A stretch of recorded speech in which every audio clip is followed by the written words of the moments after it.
Well, we're back streaming, but we cut out. I don't know what happened.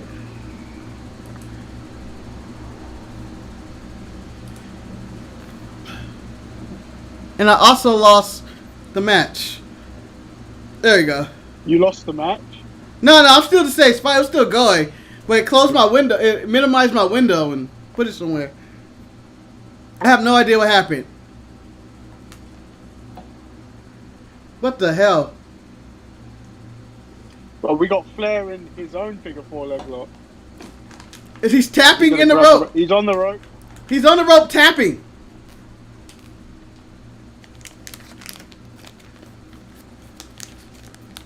That's a complicated rule right there. That's a complicated rule. There's a low blow. I feel like a low blow was supposed to happen there.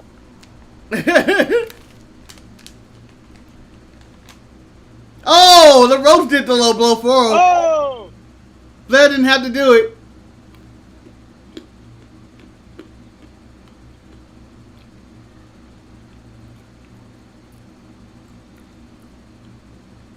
There it is. There it is. Oh!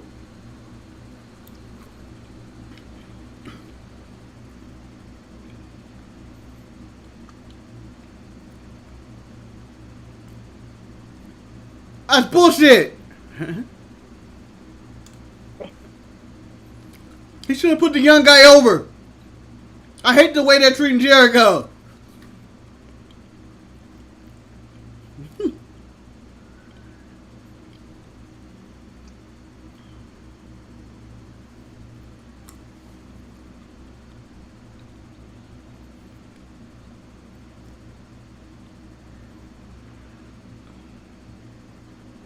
Do you prefer this Ric Flair's? Do you prefer this one or his current song? Because it's a little different, right?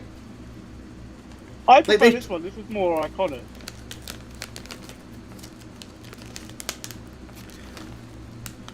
This is.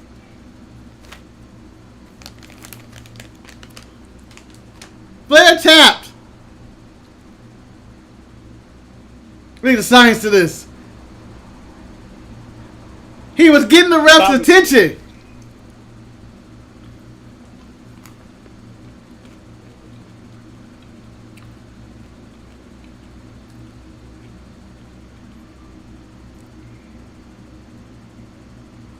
I wonder was that a YouTube problem that I just cut off? Cause I didn't lose the internet connection. Otherwise, this match would have stopped. Yeah, like we were able to. Must have been a YouTube thing or the software thing. All right, for those who are tuning in for the first time, I don't know what happened to the last video or whatnot, but we had technical difficulties and we cut out. We are currently at the 29-minute, 20-second mark with Brock Lesnar and Paul Heyman talking to each other. Or mostly Paul doing the talking, as always. Brock looking like he's done with Paul's shit. Mm-hmm. Brock looks like he's about to retire, and this is like his first year. Like, I'm already over this.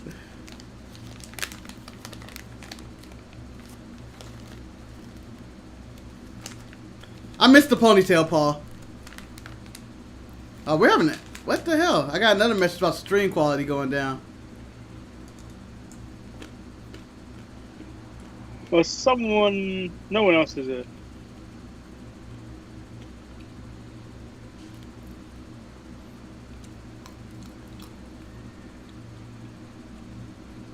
So Eric just texted us saying that young Brock Lesnar without the tattoo, the chest tattoo, was a freak. Yeah, he was a beast. He was the next big thing.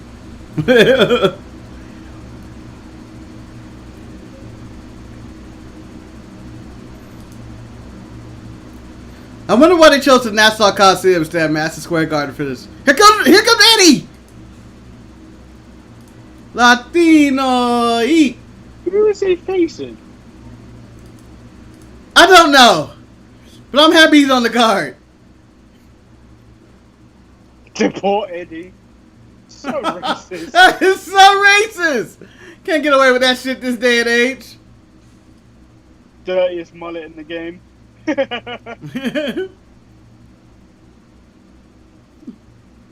I'm assuming he's a good guy in this one. No, I think he was a heel. I know. I'm just joking. But Oh, the Michael Cole goatee. Do you not remember that? they cut to him. I missed it. The sick ass Michael Cole goes to young Michael Cole. He was such a hipster back then. With his little it's Edge. Edge. This isn't his original music.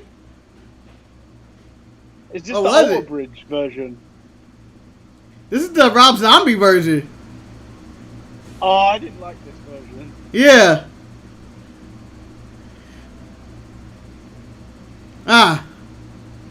I'm really glad he switched this up.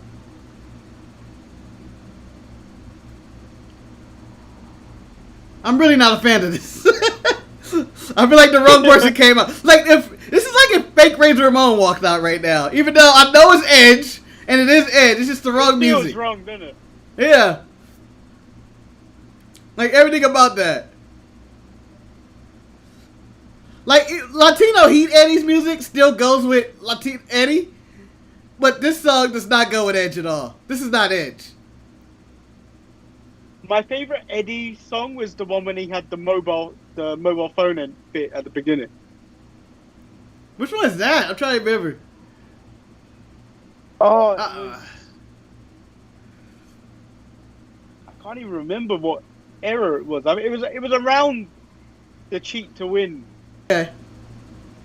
So somewhere around there, I gotta look that one up.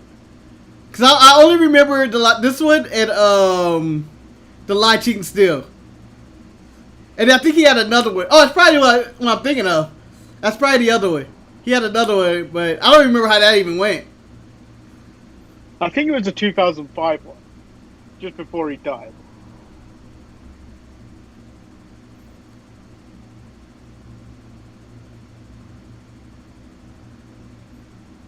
Look at all this young talent having these young single matches. You can tell Mr. Man's never gave a damn about tag teams. There has been no tag matches in this show. Man, 2002, what a gold mine for wrestling. Is that Young Hefner, right? Referee? Huh? That's Young Hefner, right? The son? Yeah. Scott Hebner or something like that. Well, it was Scott Armstrong, and then this was Brian Hebner. Brian Hebner. Why do I remember referee names like this? I don't know none of the current WWE rosters' name. Maybe Aja, because she's the Blackwood and she's with Leon Ruff. But I don't know the chubby white girl. Or I think the bald black guy. I think there's a Chad Patton. I know, John Cone? Because he's been there forever. Oh.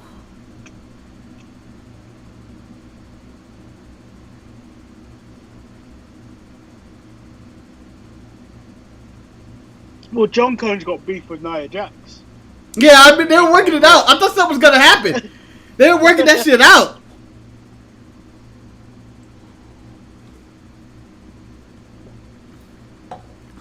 What I like about now is that they have security kind of disguised as regular people. They just wear black.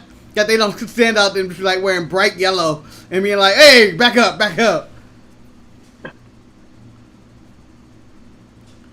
Like that one security guard is just watching the match. He's not blocking anybody. Yeah, he's watching.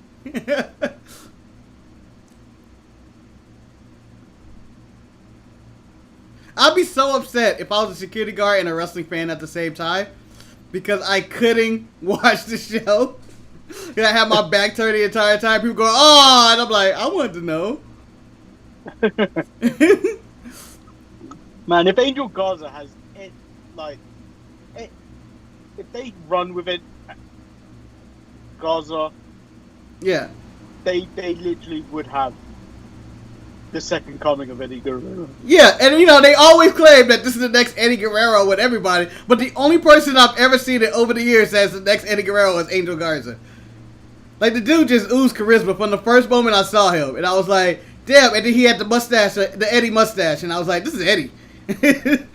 And a unique haircut. Oh, what an arm breaker.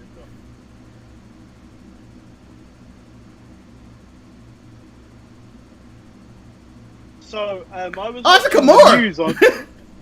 I was watching the What Culture News this morning, Yeah.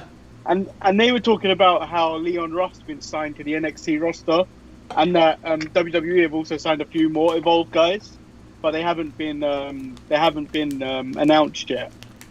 But Okay. they specifically went into people in the back are referring to Leon Ruff as a young Jeff Hardy. A young Jeff Hardy? Yeah, where he was a pleasure to work with because all he wants to do is work hard and make people look good. But why Jeff Hardy? I would think of Dolph Ziggler.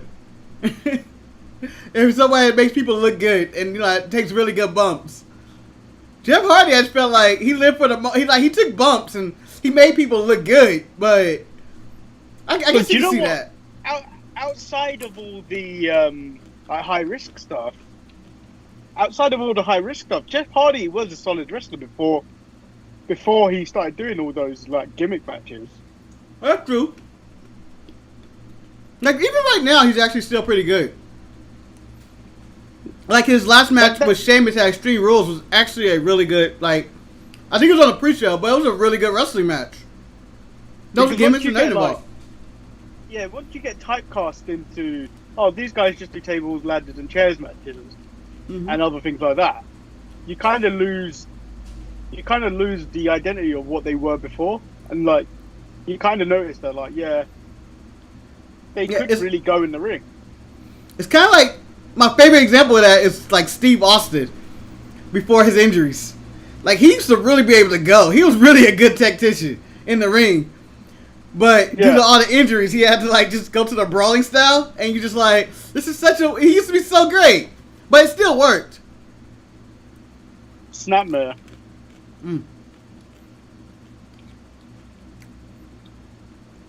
Oh, if this was stature, it'd been over.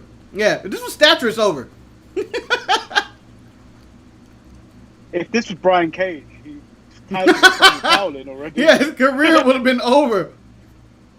I don't know if there's ever been a wrestler with a weakness such as Brian Cage, in which you just go at them in one spot and you literally get concerned that his career could be over. That's the way he's been built. Just go into his arm and his career's over. Like, how many matches have you seen where someone just works the one body part because it was pre-injured prior? Yeah. And then has someone have to throw in the towel? It's really been like Eddie's been working on Edge's arm this whole match, but I feel like in the next match Edge's career wouldn't be over yet. Like it's like, oh, my career's over. But the thing was, I never really understood why Guerrero is like working a body part like that, because it's going to lead to his finish of a frog splash, and that has nothing to do other than like Edge trying to lift the shoulder off the canvas. Yeah, he can't do it. I love that. I always laugh at that. My favorite wrestler was the tag team M&M with Joey Mercury would always work a body part. But I'm like, you're a tag team. You guys, your finish move have nothing to do with the arm. But you're always working on that. He has no finish whatsoever to take out the arm or the leg. There's a variety of submissions. Is he really on steroids though? I don't think he's on steroids. Who? Which one? Brian Cage. Oh, he's on it. He looks like he's going to explode. To me, he looks like he does not pass the normal eye test. I'm sure they're not. Oh. I don't.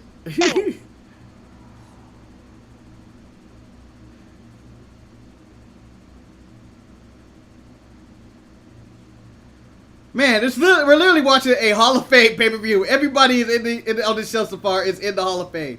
Or is going. Oh, what a dive! The only person that wasn't in the Hall of Fame that we've watched so far is Ray. Yeah, but Ray's going in. It's like it's no, and Jericho's not in either, but they're going in. Would you induct his eyes separately? I would put him in. I would have Seth Rollins induct him so he can get his eye back. Because I know he kept it.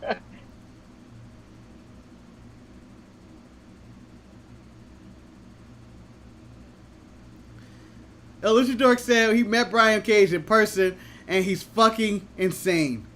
Oh, he's bigger in person and he's fucking insane. I don't know why I skipped a whole line on that. And I can agree with that. That dude is jacked. Like, I believe he's Eddie Guerrero's height, to be honest. But he's as big as Brock Lesnar when it comes to the muscles. In Brock Lesnar's prime. Have you ever seen The Big Show live? Yeah. He's so huge. Of nature. Like, when he was on TV, when I was watching WCW, I was like, eh. And he came there, I was like, eh, he ain't that big. And then I go see him at a live band, I go, what the fuck? Like, TV doesn't do him justice, or like 90% of these guys. Like, I remember even seeing Randy Orton live, and I went, damn, he's huge. Like, there's some people you just look at, you just take for granted, because I guess we see him every week. He had no chance of landing that frog splash. Oh. I did not feel like Edge was down enough for that. Like, he went... Oh, that's it, right? Execution. Yeah, that's it. Oh! Ooh. That was his finish back then, right? It's a stupid name for a move. All his moves are named after himself, wasn't it? Except the spear. Yeah.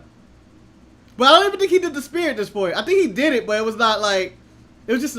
I honestly think he didn't do the spear at this point, right? No, I don't think he started using the spear. It's when he went crazy is when he started using the spear. Yeah.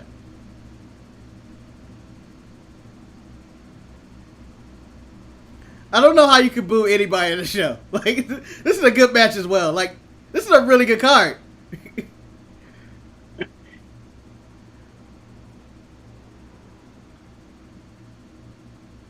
My main thing about this is that they're doing a lot of work, but it's not they're not really doing any dangerous spots. Like, there's no dives, no one going through tables, or oh, frog splash to the orb. What the hell? All that arm work came into play. Oh! All that arm work came into play, but it didn't work. I feel like that would hurt you more than it would hurt it. Yeah, like I would have cracked the rib. Break your arm.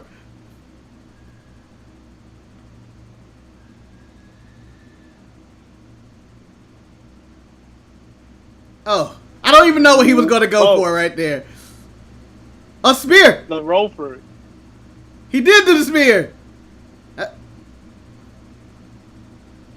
He was doing the spear. We have been wrong.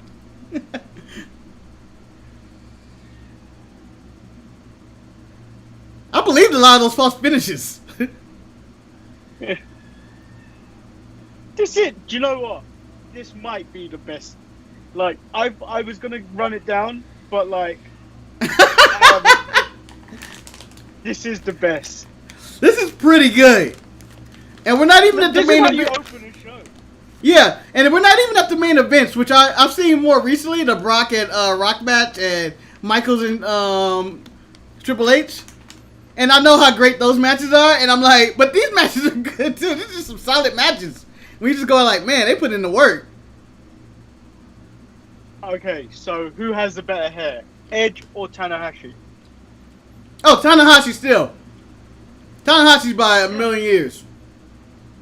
Best hair I've ever seen. Question. It was El Luchador, but it sounds like I just organically had, that question ready.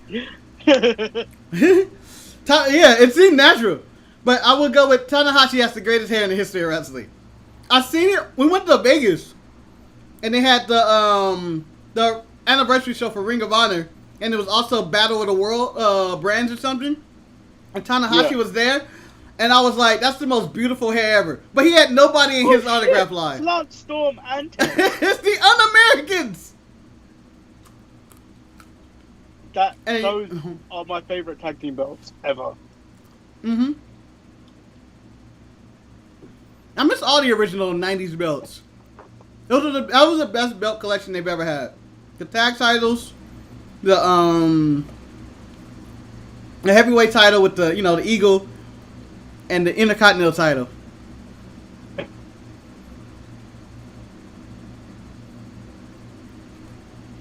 You know, they'll get a lot of heat today with this gimmick. I mean, they're really disrespecting the flag by having it upside down and being Canadian. Test was American, though, wasn't he? No, I think he's Canadian. I believe he's Canadian as well. El Luchador, that is unfortunate. I grew my hair long once, and it looked like Eugene. Oh, Booker's I on was this going to do one? the hand wave and stuff, but then I realized how offensive that might have been. Oh, it's Booker and Goldust in their prime. Finally a tag team. You know, every promo these two had together was so funny. It was the best. Oh, man, look at that. Only Booker T and Kane can summon fire like that. They're right there. Jesus Christ. What the hell? Just like Jerry the King Lawler on fire then. Like, he's literally right there. One of my favorite promos is Goldust being the crocodile hunter with Booker T. Yeah. It's just great. Like, Crockett.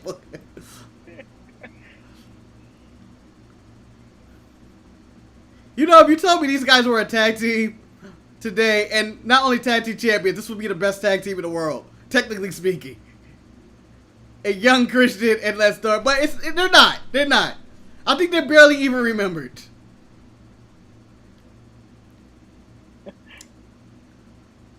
This is literally the history of WWE.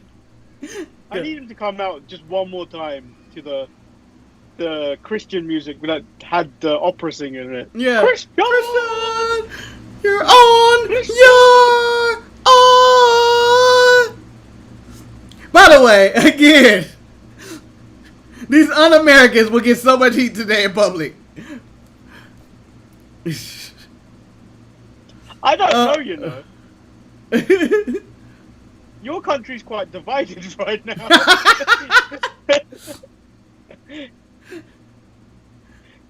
Yeah, you got to make a point, but it's like, oh. I want to, for example, this match represents the entire history of WWE Tag Team Wrestling. Makeshift tag team goes after real tag team for the titles, but both of them will probably break up weeks after this match. What was that? What was that match? Who was before Breezango was a tag team? They were facing other people, and then they kept switching up who the tag teams were till Breezango became a tag team. Oh, Jesus. I know what you're talking about, but I can't remember who the other tag team was. But you're 100% right. I remember that. It was just like, wait, what? He's on that team now? It was somebody that was flipping around, and you didn't know if they were face or heel anymore. It was like, they were just doing matches.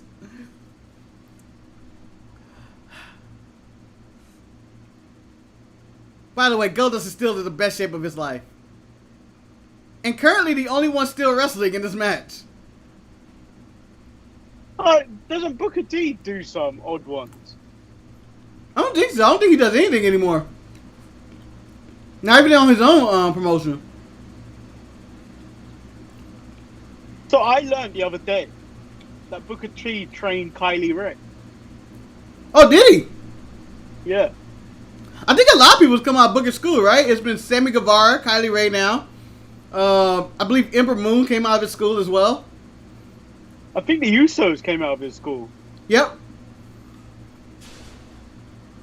I mean, I think he has one of the best catalogs of people who are coming out of schools and stuff.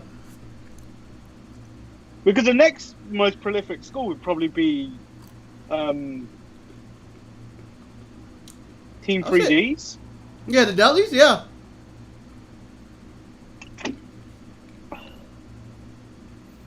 Sean's school only produced like one person, right? Like Daniel Bryan and Brian Kendrick. Shawn Michaels, there was one more. Oh, what the hell?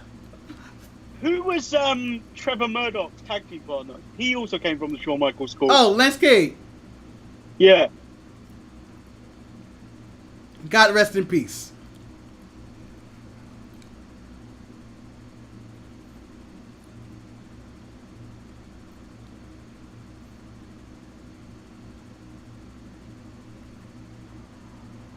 So I read today that AEW are also in the talks to open up their own kind of performance center. Really? I feel like they're Yeah. moving too fast. I understand the idea of doing it.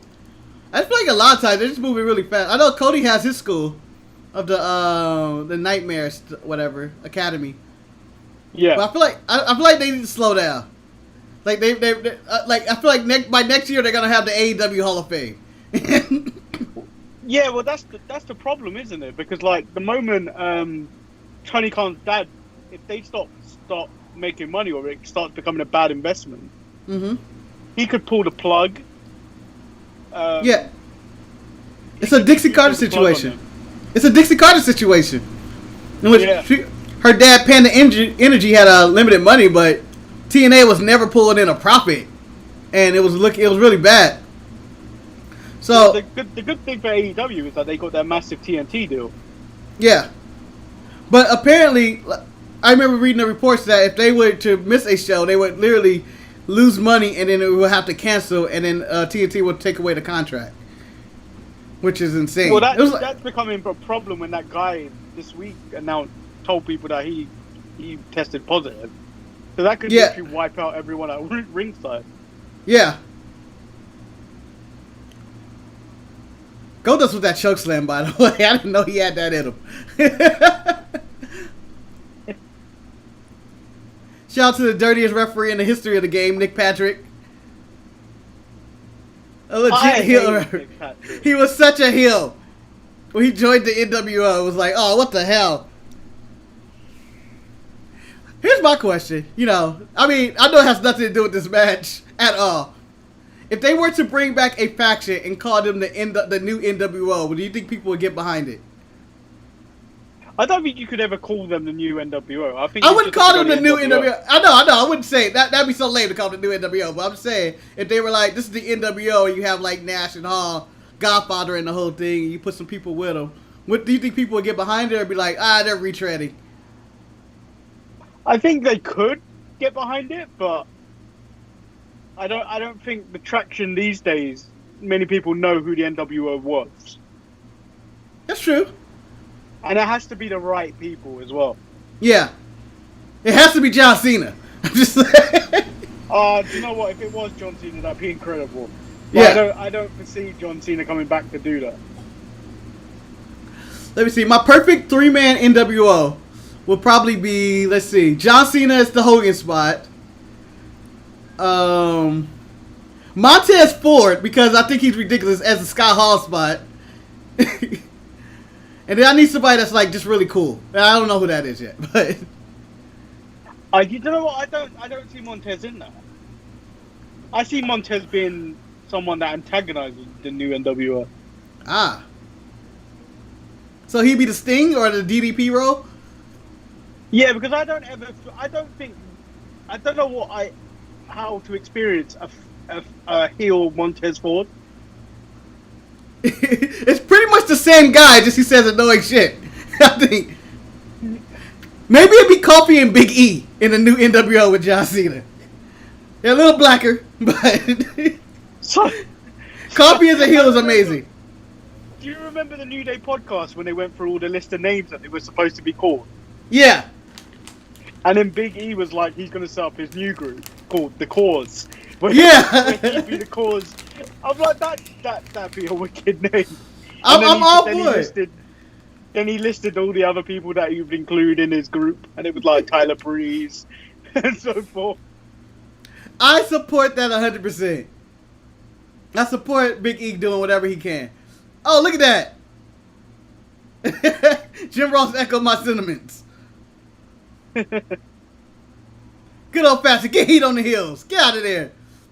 I miss the blue chairs, by the way. Blue and like the beige tan chairs. Oh wow! What? They're really going here. What is the referee doing? How does he not hear this? How did he not hear those chairs hit? He just kicks the chair out. No, he didn't hear it, or he just like. And Nick Patrick was clearly a racist. The only person he wanted to keep out of the ring was Booker T. I wonder why.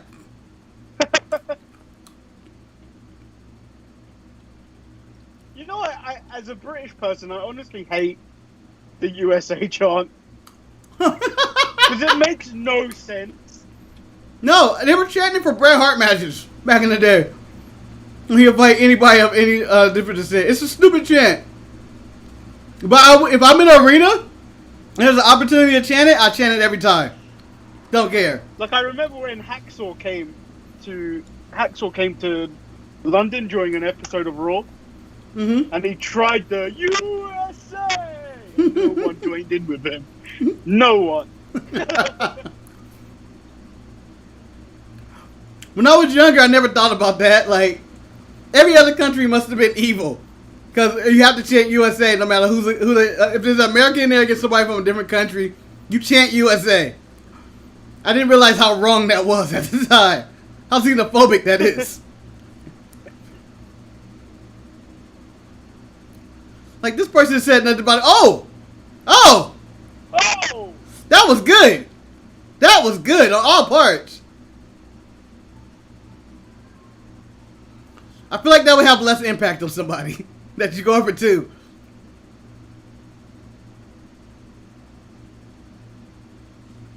Oh, he's gonna do it. By the way, I believe our almost Hall of Famers the streak is ended. I think Goldust and Booker will get in, but I think Christian would get a part of Edge and Christian as a tag team. Just put the shirt on and count. Put his shirt on and count. Go with the Bailey ending. That was always my favorite one when the faces would be grabbing like a dead body and be like, "Come on, do it!" Oh! Stone got hit hard. I know. He got clear. Oh, that was a good boot. Wait, how did he not see that? That guy's pissed in the front row. Neil Patrick, you're a piece of shit. You're a terrible ref. Nobody was holding Goldust right there. He was just swimming in that. He was literally just swimming in the corner.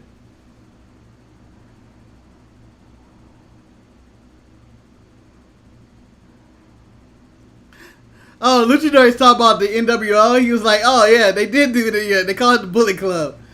Yeah, but they're not the NWO. Well, they did. They also did do a renewed NWO. Yeah, that's Shawn trash. Michaels was in it, and then the most racist thing ever of when someone's got to go, and then they pointed at Booker T. Yeah. Someone doesn't fit in here. That was bad. They shouldn't even tried to do it then. And especially it was too soon. You know what? Booker T's been disrespected enough times in his wrestling career. Way too much.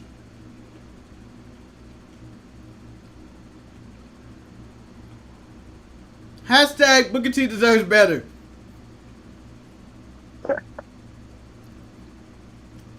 Is this WWE New York or is this just Times Square? WWE New York. All right, a restaurant I always wanted to go to. Yeah, I really wanted to go there. Oh, it's Nydia. And the original Cameron Grimes. But I wouldn't disrespect Jamie Noble like that. He was so much better of a wrestler. And so much better of a character than Cameron Grimes. What are they doing here? Oh! Wait, what? Wasn't that his girl? Yeah. You had that boy? Dang, this is some freaky shit.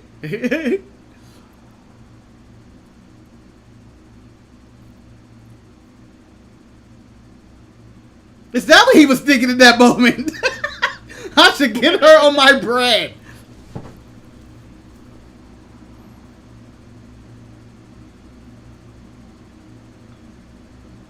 Oh.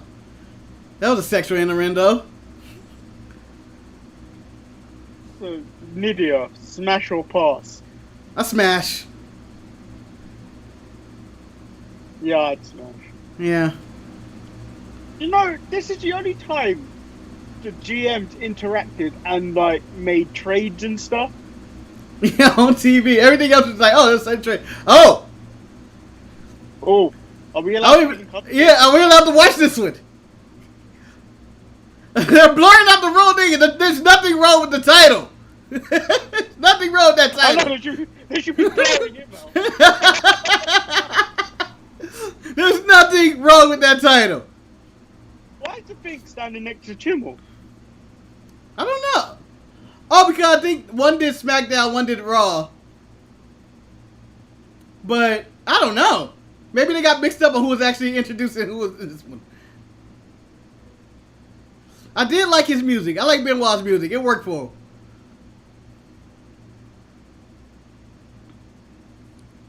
It really did, but Yeah. he's tainted his legacy now. Yeah. I feel dirty because I know I'm going to enjoy this match. I don't even know who he's fighting. I know. I don't respect the man at all. Oh my God, it's versus Van Dam. God damn it. Who's in my mid-card Hall of Fame? Definitely in my mid-card Hall of Fame, Rob Van Dam. On any brand he's been in, he's like one of the best mid-carders.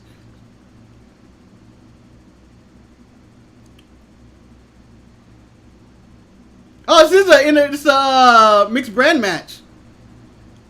That's why. Oh yeah, they did do this stuff. For the Intercontinental title. I mean, this is a nice representation for a mid-card title.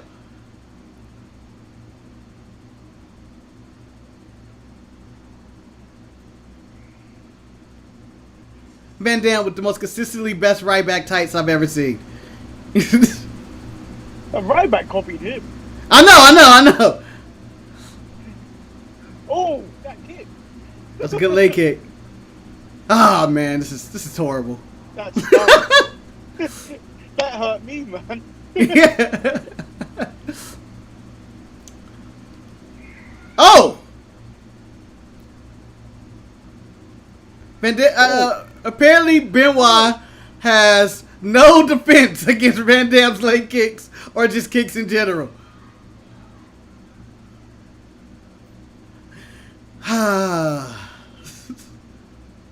Fucking Benoit. If he didn't do what he did, he'd probably still be wrestling today. Yeah. There's no quitting this man. Yeah, and I still think he'll probably have some of the best matches of the show. Like, he'll adapt his style. I think that leg kick. that was a good leg takedown. I think Timothy Thatcher has a chance to be the next Benoit, but not in a good way, technical wise. Like the aggression and the way he, like not in a bad way. I mean, in like technique and the technical wrestling side and aggression. Because Benoit was the first person when I was watching him in WCW when he would hit somebody when I went, holy shit! Like he chopped the shit out of this guy, and it really make me go just like jump out of my seat just watching him chop people. Yeah, there's only a few wrestlers that you could watch these days and go, that shit's real. Yeah. Like he has so much great. It's like he's really hit these guys. Like Roderick Strong's a poor man Chris Benoit, but I still love Roderick Strong, but it was just really hard. It's really hard to compete with him.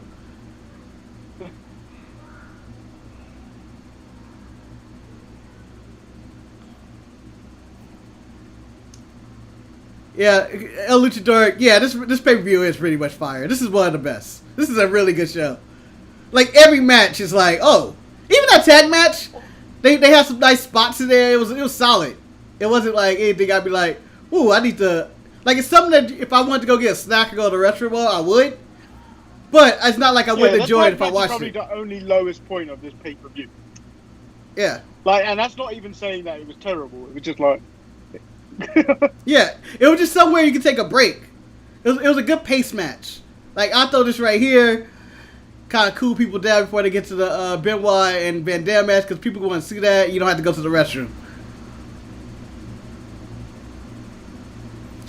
Which I don't think WWE gets enough credit for on their pacing of shows. Like they do a good job most of the time on the way they do matchment placing. Like sometimes it's wrong. That's what we always talk about with AEW. Is their pacing's never there.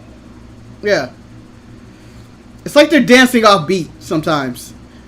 Like, or maybe we're just accustomed to the WWE style because it's been, the one promotion over the years. But I feel like they have the right pacing of like how to tell do a full show and be consistent and comprehensive throughout. And the camera work is amazing. Well, I get that from New Japan as well. I don't feel New Japan's pacing is as good as WWE, but the New Japan stuff is the way it's supposed to be. Like, the New Japan stuff is supposed to look like a sport, and it definitely feels like more of a sport. Whereas AEW wants to be considered a sport, but like they realize I think they've realized that the only way they're going to get a bigger audience is if they actually lean into the sports entertainment thing, because it doesn't really. Wrestling as a whole probably doesn't work for an American crowd, realistically, where ratings count. Mm-hmm. You're right. I feel like AEW, I know it's maybe blasphemous to say this, it might be less of a sport than WWE at this point. I feel like they're more sports entertainment than they are actually a sport. There's the monkey flip. If he goes for 2, tell me, Manny. Because according to Eric, Van Dam has never went for 2 monkey flips at the same time. He never went for 2.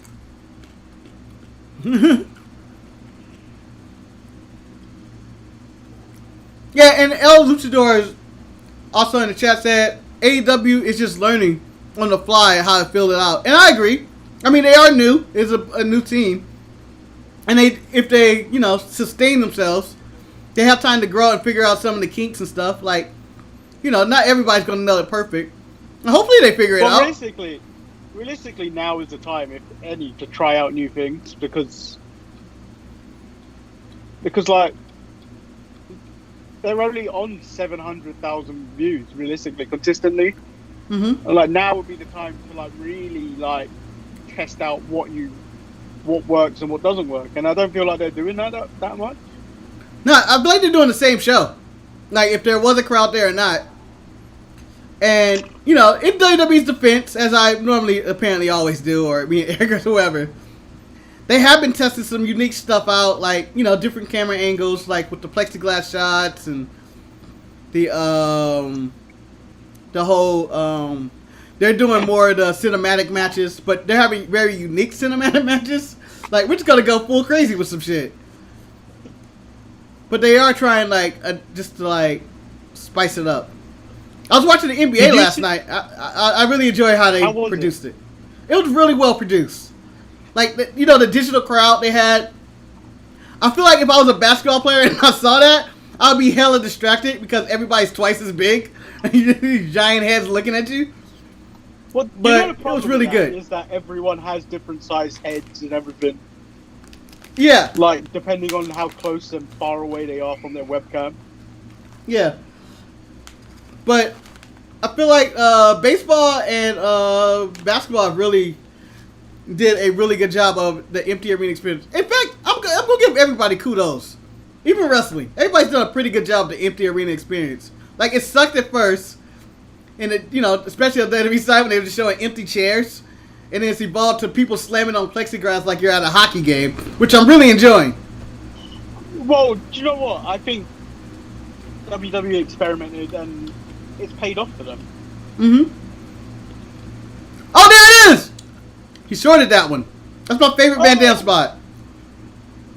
That's my favorite Van Dam spot. Is when he jumps up, don't know what he planned on doing, but he gets pushed in the ass over to the rail.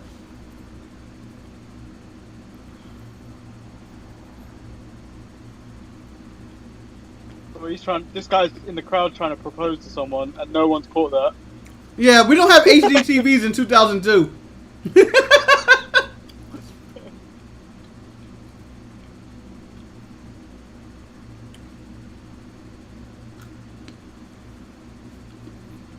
So Luchador said the pandemic has been harder on them. By them, I'm presuming AEW than WWE, and I think they're trying to adapt. Mm-hmm. Yeah, it makes sense. Oh, what the hell was that? That was a terrible shoulder breaker. Well, the thing so when I was watching a lot of Premier League over the last couple of weeks, if there wasn't another game on, they'd have the game on twice on 2 different channels, sometimes even 3 different channels. So one, they'd have a watch along kind of version of it on. Okay, with like a fan or someone, an analyst, or something. Some analysts, and then there'd be the show with the game with piped in audio of fans, just to make it sound like it was normal. Yeah. Or just the empty arena sound where you could hear all the players just screaming and everything at each other. I think that's the version I want to hear. Uncut, uncensored NBA. That was my main problem. Is that I know you can hear some of the NBA players, but they would censor them all the time, and it just be like, and you know somebody's like, pass me the ball, nigga, give me the ball, fuck, like some random shit like that, and they censor it, and I was like, they don't need to. But I think they never do it in football, you know. No? Yeah, so they had so in one of the last games of the season, they had Frank Liverpool versus Chelsea, and like Liverpool didn't have to beat them so bad, like they had already won the league, and then you had the Chelsea manager going, "Go on, you already fucking won the league. Now you're fucking taking the piss," or something along those lines. And the other manager. And I agreed with him because it was like 5-3, and it was like, bad for you, son. Man,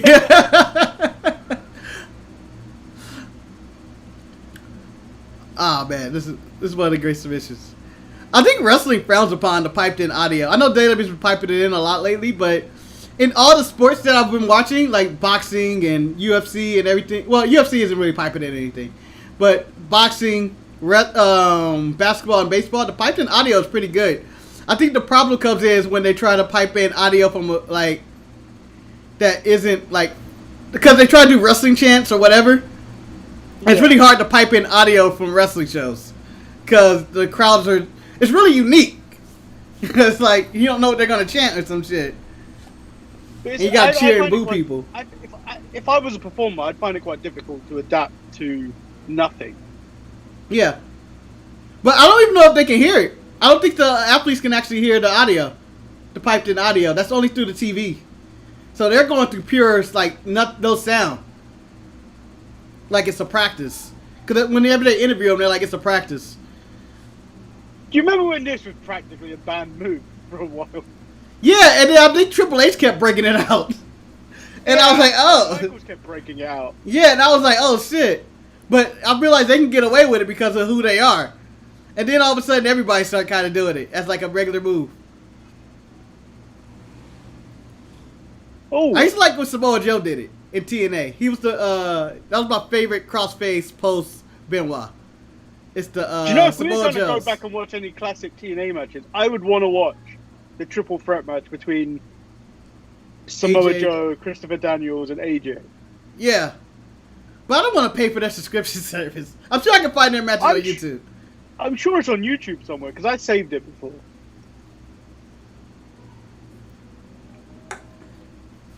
Because whenever every week on Impact they show classic matches, I always enjoy them. I go, wow, this is great. It's never like some of the convoluted matches either. It'd be like the Motor City Machine Gun versus Beer Money, or Angle versus Joe, and like AJ versus somebody, and it'd be like, oh, these are great. Oh, is he going to Nick Jackson? No, he's not. Oh, he still got arm and hair. Benoit's working.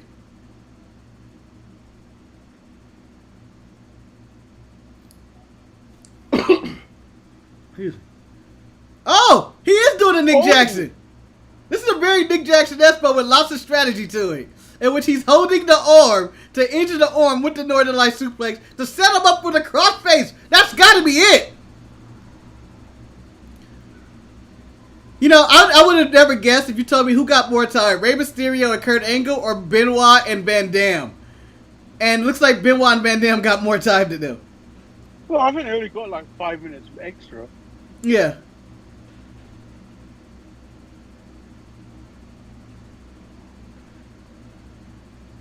Oh, cool. According to El Luchador, he got the Best of the X Division DVD Volume 1 and 2, and it's still on there. It's still on YouTube. Oh, wow. It's still on YouTube. Wow. It's still on YouTube. It's still on YouTube. According to El Luchador, he got the Best of the X Division DVD Volume 1 and 2, and it's still on there. It's still on YouTube. And by the way, fuck the Astros. Fuck them. Just a reminder. them and Chad both. By the way, you see this Dragon Sleeper? Why is no one using the Dragon Sleeper anymore? Like, it's rarely used. This should be somebody's finish. I love the Dragon Sleeper. And I know this isn't a good finish. I like the Dragon Sleeper. Like, they need to rebuild up the Dragon Sleeper. Oh, what the hell? The Dragon Sleeper's more of a rest hold. Yeah, but I feel like it should be more of a finish. It should be more of a finish. Very quickly. The Ultimo Dragon used it as a finish, and he killed it with it. Underrated wrestler, Ultimo Dragon, who should be in the Hall of Fame.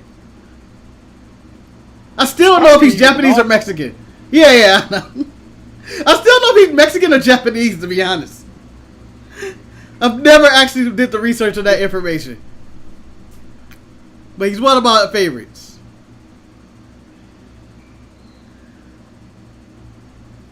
Oh.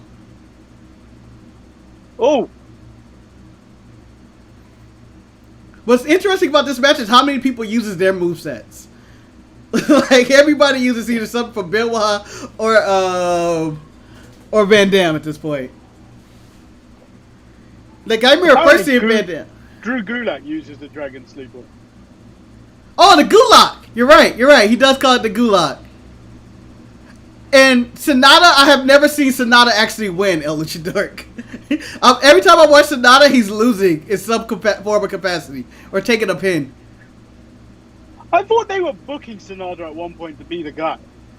Yeah, I thought so too, but when I watch Sonata, he just seems like to me he's average. He's never like got out of that average state. Oh, what's selling? That was some selling right there. He went for a shoulder thrust and was like, that was a stupid move.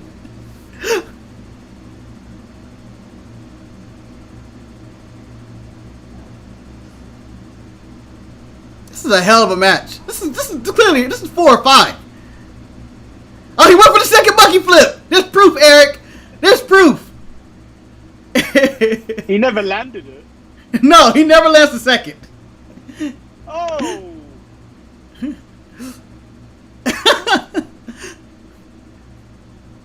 Oh. At the time, JR, what female athlete would have been in that situation? You had no women wrestlers. Oh! Oh!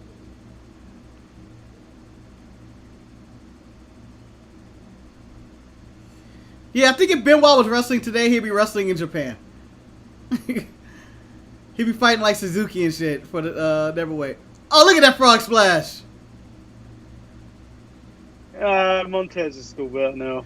Yeah, he just gets too much height, and it's just so like it's ridiculous. Stephanie's devastated.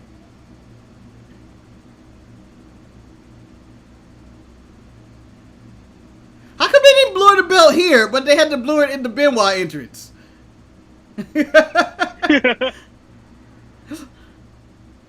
I feel like that was something they just forgot that they didn't have to blur out anymore. And somebody was like, oh shit, I didn't realize we didn't do that. Like, it's not blurred at all right here. Or maybe they were blurring Benoit's name. Yeah, but his name would still be on. Yeah, I don't know.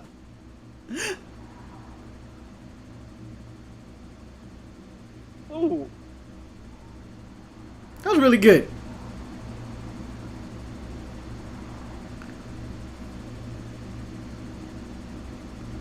My mid-card Hall of Fame.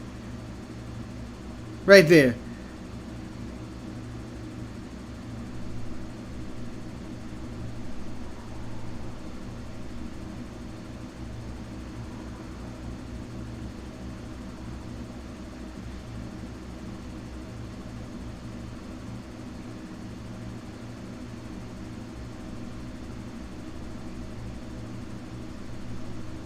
There was no United States Championship at the time, right? No.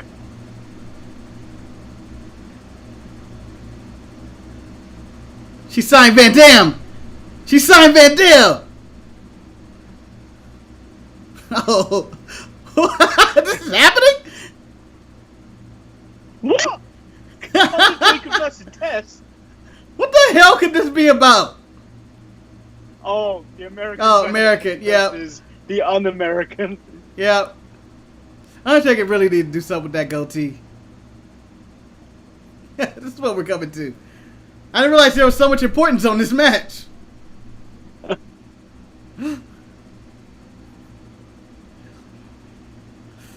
You know, I know they don't, but they don't need. They need to take out some of this American shit. If they're an international brand, they shouldn't be so biased.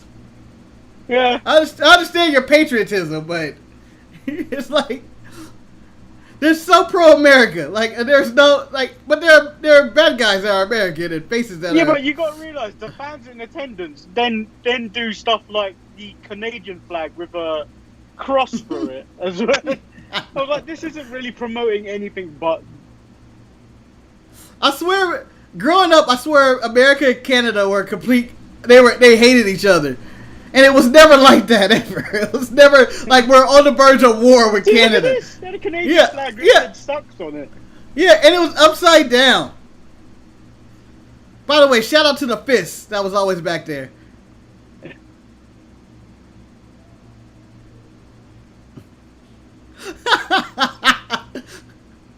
This would be so great. I mean, I hated this song, but I kind of dig it now. One of the best entry music ever. I remember hating it at the time, but right now I'm kind of digging it. Oh no, they changed it.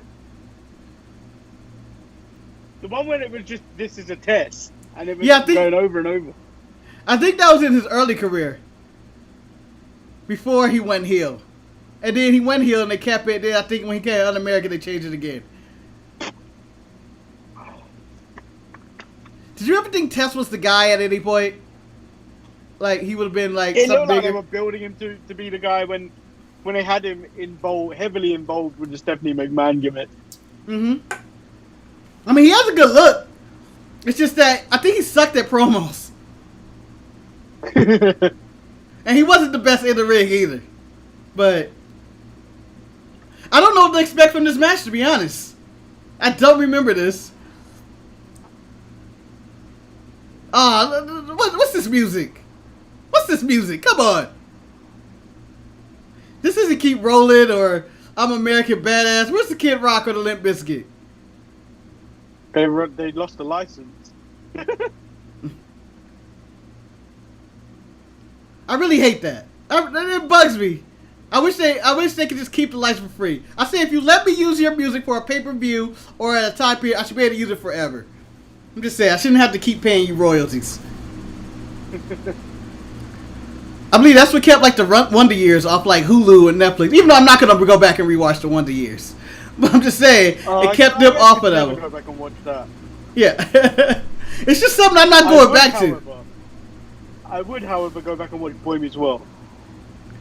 Yeah, I won't. I don't think I'm going back to any of these shows. Although, like, apparently there's a big affinity for Boy Meets World. I never really cared. I know Eric loves it. I know a bunch of people that loves Boy Meets World. For me, it just was kind of there. El Luchador is blaming Triple H. But some of it was Test, though, right? For Test not making it. Some of it's Test. The thing is, you got to realize, like, Triple H was not a shit wrestler. He may have politicked his way to where he was, and then married the boss's daughter. But it's not like he was a bad wrestler. No, he was always good. He was good at everything he does. As he said on his, I think, DVD, is that when he talks to the Undertaker, it's like, you just set your legacy will always be tainted if you marry Stephanie. And it's true. Like, he's either going to be overrated by the company, or he's going to be underrated by the people for, the way he married. No, I think, do you know what? Triple H's legacy goes further than his wrestling career now. Yeah. Yeah, the whole NXT thing is, him being the heir apparent is going to be his legacy at some point. Like this whole performance center thing, that was his idea, and then he was allowed to go through with it. Mm-hmm. And then it's paid back dividend. Like Yeah. it's worth a whole lot of money. Yeah, it's a great idea. I mean, I know WCW had like the power plant and there were other schools, but the performance seemed to take everything to a different level. It was like high quality. He turned basically to like being a college athlete or something.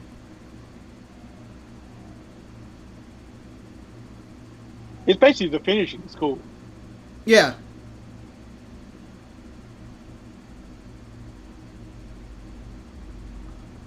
Oh, he almost fell off old school.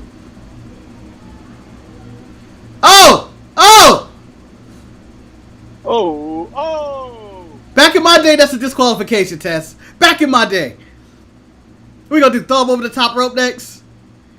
So far, I believe this is going to be the best Undertaker match we've watched in this watch-along since we've been doing it. He was in a Royal Rumble match. And then we watched Taker versus Taker. Disrespect Undertaker versus Undertaker. Other than the leapfrog, there was nothing in that match. I think that might be the last time Undertaker ever did a leapfrog. It was amazing. Oh shit! He didn't take that well at all. That just looked messy.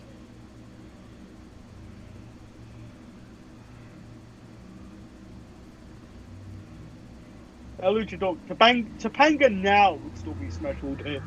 Yeah. It's there's no hesitation on that one. It's just like, oh, it's Topanga. Considering Topanga was on Boy Meets World, and that's pretty much the only thing she has on her credit. You would think she'd be a bigger star, but everybody of a certain age goes, yeah, Topanga, I would smash. It's like, like everybody knows Topanga. It's also like everybody knows Kelly from Saved by the Bell. Well, yeah. But at least she had other things. She was on 90210 for a bit, and the short-lived Fastlane TV show. She had some stuff. Like she had more like opportunities to work. Topanga was just Topanga and never worked again. It seemed like, and like the legacy is done already in the Hall of Fame. Like no one else in that show really worked again. Pretty much, like you never hear anybody talk about Ben Savage or I can't remember anybody else in that show. I mean, there's Mr. Feeney and stuff, but Mr. Feeney, Fo Feeney, Fa-na-na-na, Bo Beanie. Feeney. What hell was his life? To live next door to your teacher, and then he becomes your principal, and you're living next door for your whole life. Yeah, he was a better father than your actual father. But by the way, I'm not gonna pass up. The Funaki is God sign that was just behind this match. That was taken down, apparently, it looks like. Someone has a Funaki as God sign. Funaki is God. SmackDown's #1 announcer. He still is. To this day.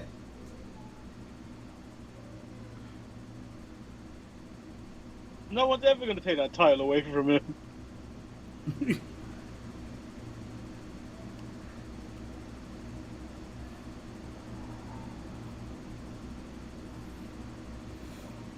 That is not a good armbar test. That is not a good armbar.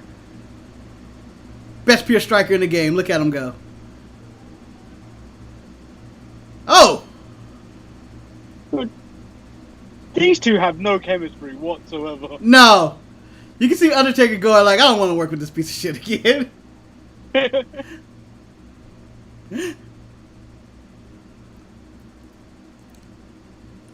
feel like they're just calling it on the fly, to be honest.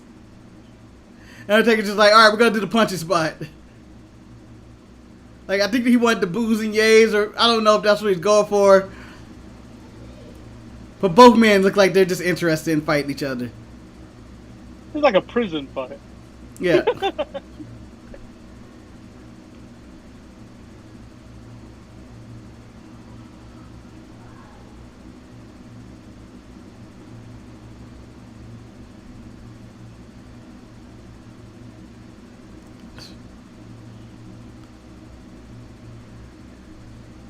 Yeah. Which one do you prefer, Badass Undertaker, or the American Badass, or the Dead Man? I'm selfishly Dead Man all the way. It has to be Dead Man all the way. There's more to that character, and it Yeah. lasted so many years, whereas this lasted like 2 years too many. Yeah. But you know, it like Undertaker said, it was a good time to reinvent the Undertaker, because you know it would have probably became Skandal over time, and the mystique wouldn't be there. But the Dead Man character is just so cool. The zombie is so much cooler. Like the entrances and everything.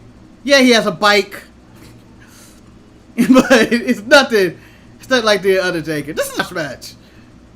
Well, it was better. It became better because it became seasonal, so he wasn't there all the time. Yeah.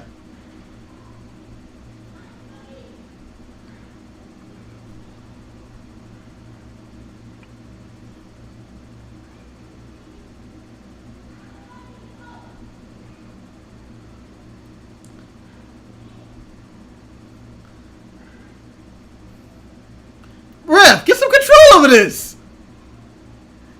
He's like, Undertaker got it. I'm not gonna do anything about this. Look at this agility. Oh, that was a good choke slam.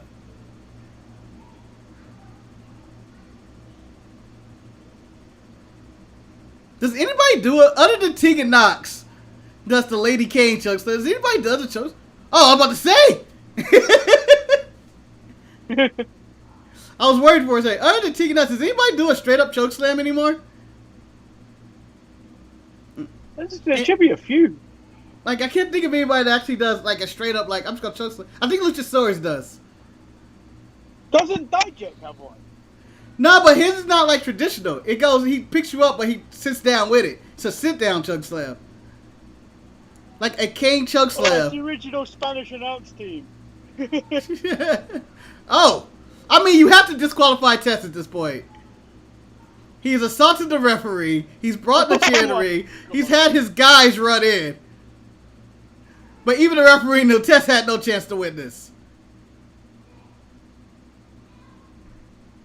Oh, he's taking a piss by posturing with that tombstone. At that moment, Test realized his career was done.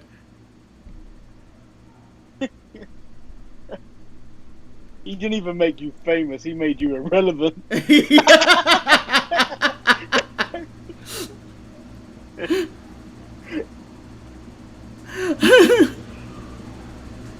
Undertaker's fat. He looks out of shape. There's nothing good about this right here. Oh, God. With the people.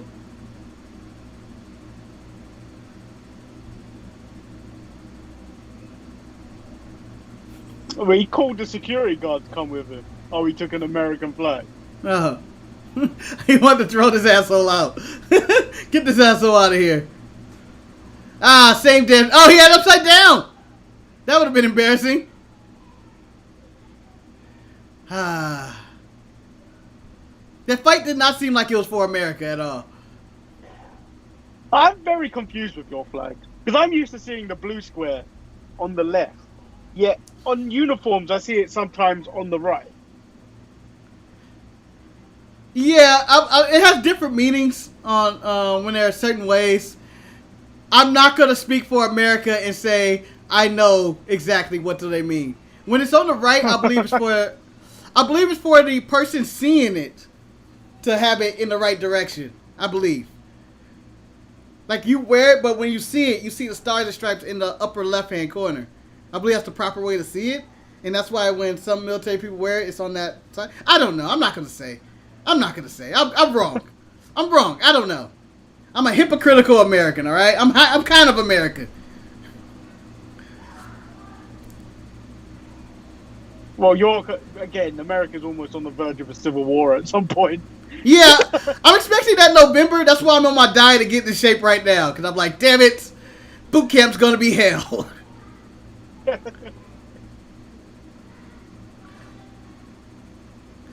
I don't think he was happy with that match at all. This is one of those where you see he like, didn't even look happy with that match. Yeah, he's like, I'm just doing this. I'm just going to do this out the way. Vince, I need a title reign. Man, I need something to happen, man. I'm fighting Tess in some meaningless match on SummerSlam.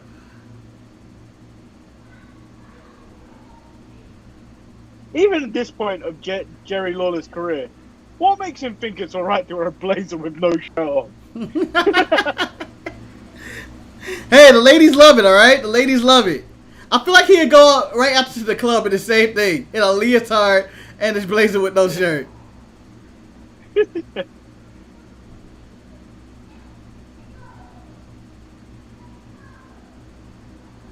Really, King? It's gonna be a fight? Yeah, that's the best analysis you're gonna give. That's why they pay him the big bucks. This match is like 30 minutes or more, right? I remember it being long. Yeah, I remember it being really long. Yeah. Ah, the European title. D'Lo's belt. It's synonymous. That's D'Lo's belt, right? Synonymous with D'Lo? I don't know if I'd call that a D'Lo belt.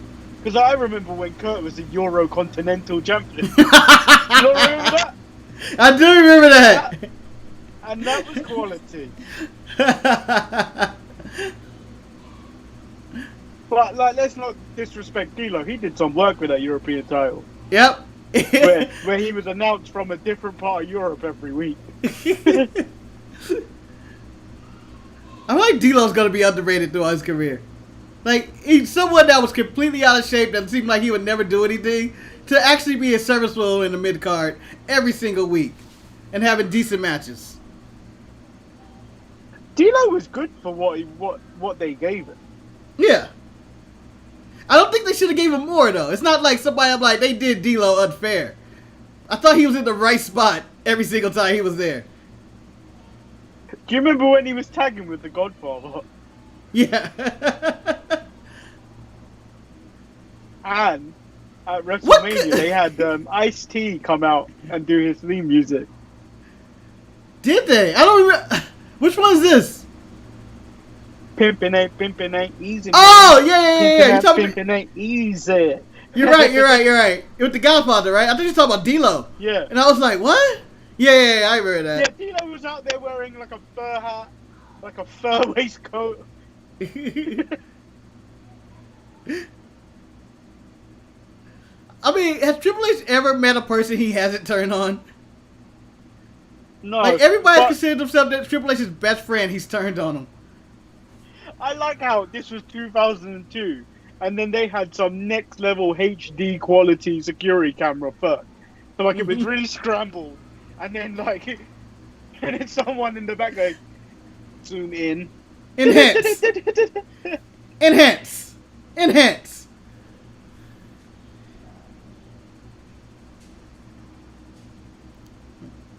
I wonder how cheap it is to keep some of this music when they're just like, oh, we got to keep this one. How much you charging for this?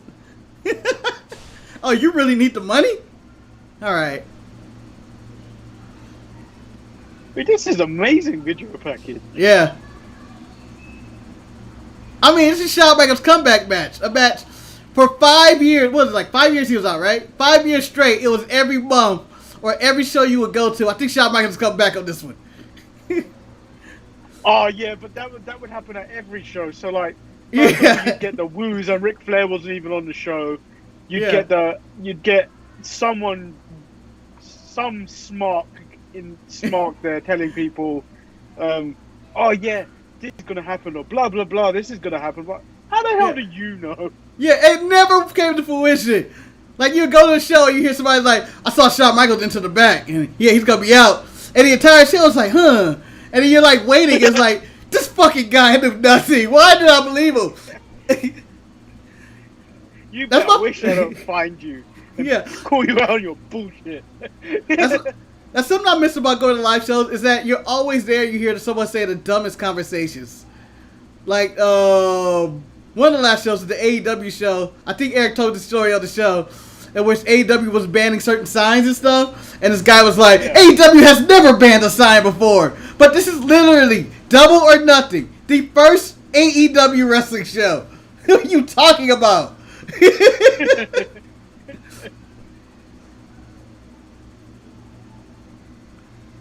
Oh man, that's pyro right there, guys.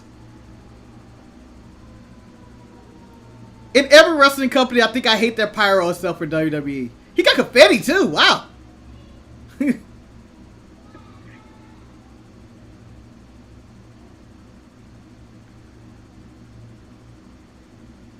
Oh, where's the conversation I had with someone yesterday? Now, this is the most dumbest thing I've ever heard in my life. What?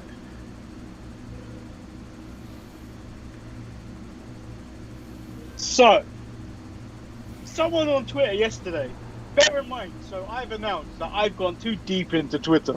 Yeah. You're in to the the dark. point where I'm kind of considered on the dark web of Twitter. So, someone on my timeline, I will spare them the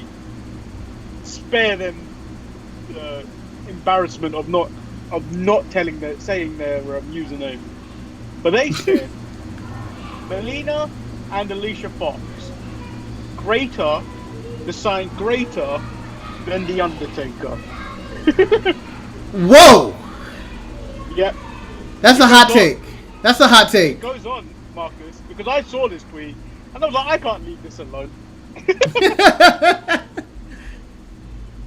But then I went on to go, LOL, hashtag greatest match ever, and then, Cameron is trash. This person then replied to me, no, at least she has accomplished more than Taker. What? Well, no, pause. Stop being sexist. That's not even sex. You just said fact. There's no sexism in that one. I understand there was Charlotte versus somebody. The conversation after I said this. Calling someone trash is not sexist. You realise that, right?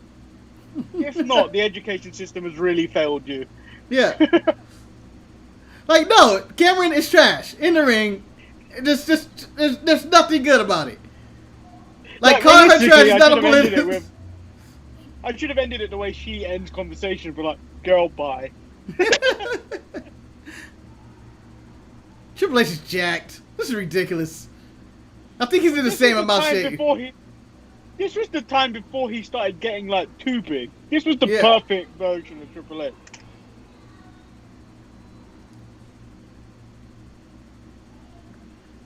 By the way, do you consider second run Shawn better than first run Shawn? Like after the back injury, do you consider that better version of Shawn than immature drug addict Shawn?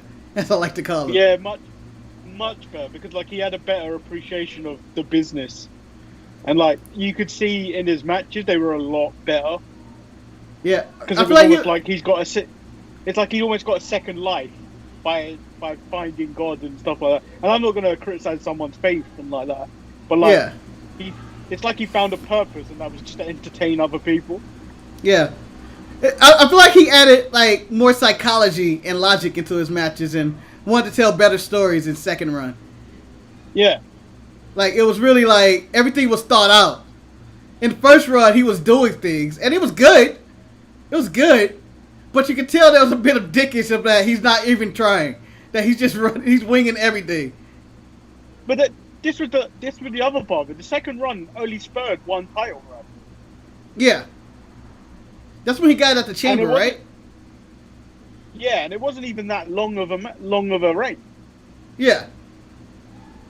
He just told better stories and worked with a lot of greats. I feel like it elevated his career. He definitely deserves that. I know we've had a million Shawn Michaels document, and I know Chris is probably somewhere upset and rolling over in whatever grave he's in right now for us watching this match. But Chris isn't dead. I know.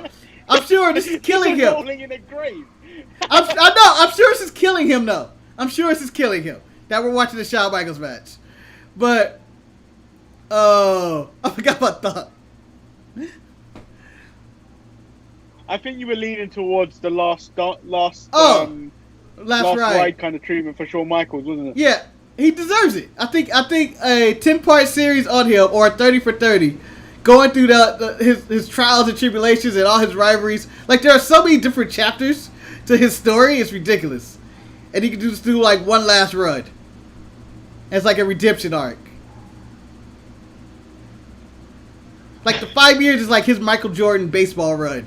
Like he's just off doing random shit at this point. But look how happy he looks just promoting fucking NXT. Yeah. Like whatever he's on, like if he's on a pre-show or anything, and it has nothing to do with NXT, he's still holding up the brand colors and everything. Mm-hmm. Yeah, like he's always representing Undisputed Era or whatever. Like I literally feel like he's living his life through Adam Cole. And Johnny Gargano. Yeah, like those are his. Like those are like, this is where I want to be. This is who I am.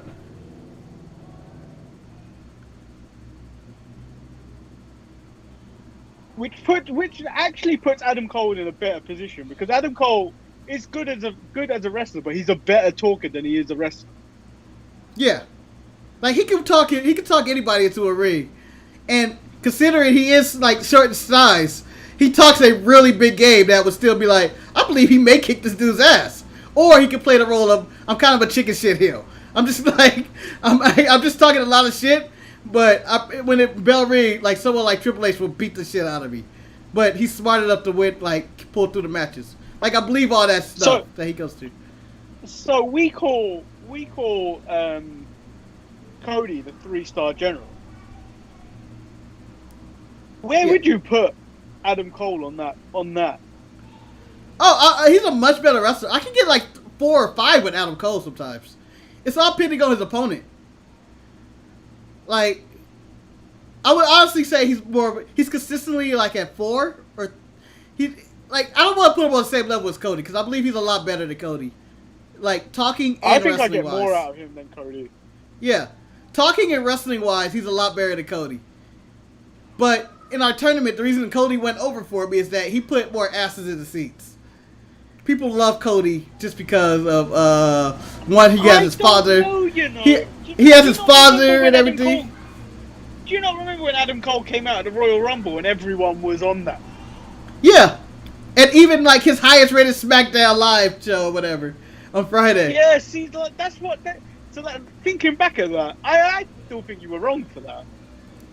I don't know if Adam Cole... I need him to have a match. I need him and Cody to go one-on-one against each other in the ratings at the same time in a main event and see who comes out on top. And the other opponent doesn't matter. It's say if Cody versus Zack Ryder against Adam Cole and... I'm trying to think. Let's see. Who's an average guy on their roster? Cameron Grimes. Let's go with, what's his name? Damian Priest. That'd probably be the equivalent. Like 2 mid-carders. I mean, they're both flying like in the mid-card of NXT and AEW. And I'm curious who would draw more. I'll probably be interested in seeing the Priest and Cole match more than Zack Ryder and Cody. But I feel like I've seen Zack Ryder and Cody. Yeah, somewhere on main event on WWE program probably. And it probably didn't sell then, and it probably won't sell now. El Luchador said he put Cody and Adam Cole together because he thought he'd get Cody a 5-star match. Oh. I wonder... Is here. Yeah. He's the one that...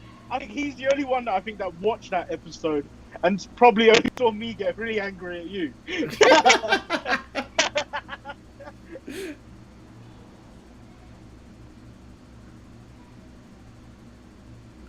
Not enough of these elbow drops anymore, by the way. Just a match, you just have somebody lay there and they just drop an elbow. Not enough of that. There's always these quick elbows or something. Just give me a slow elbow drop to somebody. Dolph Ziggler doesn't even do it anymore because he used to do like 3 in a row and then do the... Yeah, and then jump and do it. Yeah. I like that move. Unless like a regular elbow drop. The blue chair has been legal the entire night. Everybody has had this chair.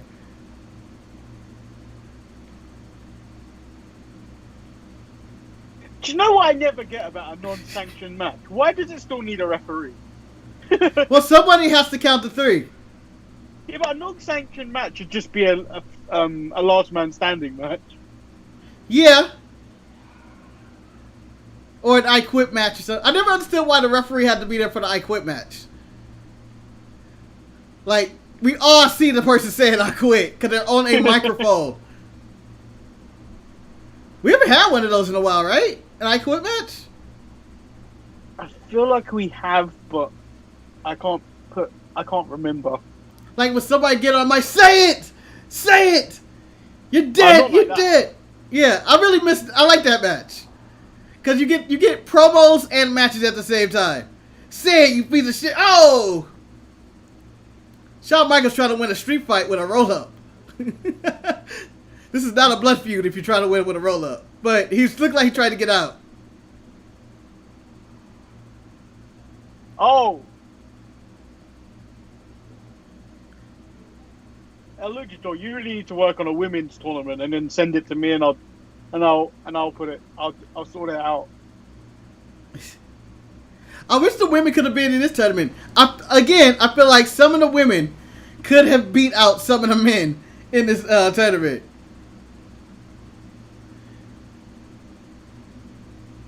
Although, I think, because I don't want it to end up as the 4 horsewomen in the finals, you need to put them all in the first, all together in the same bracket.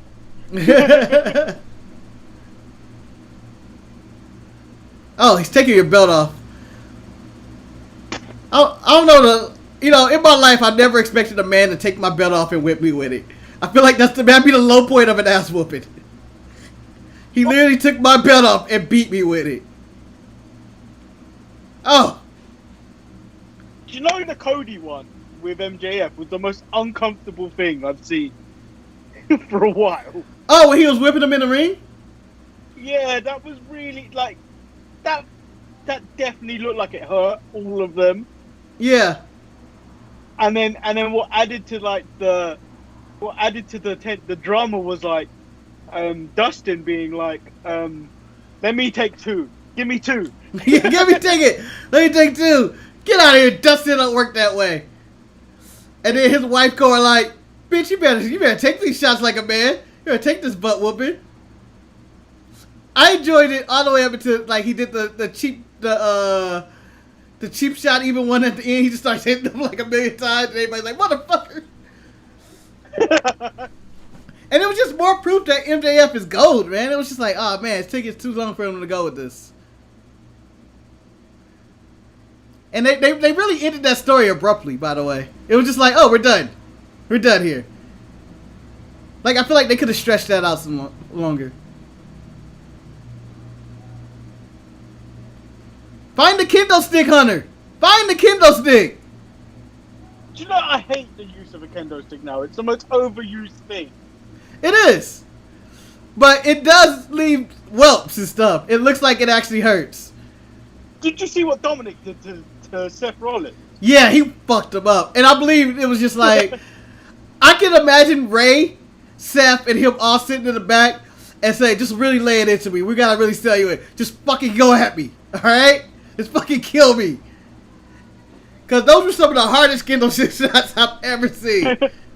He was connecting as well. It wasn't like, oh yeah, it's a worked shot. No, he was really hitting them with a kendo stick.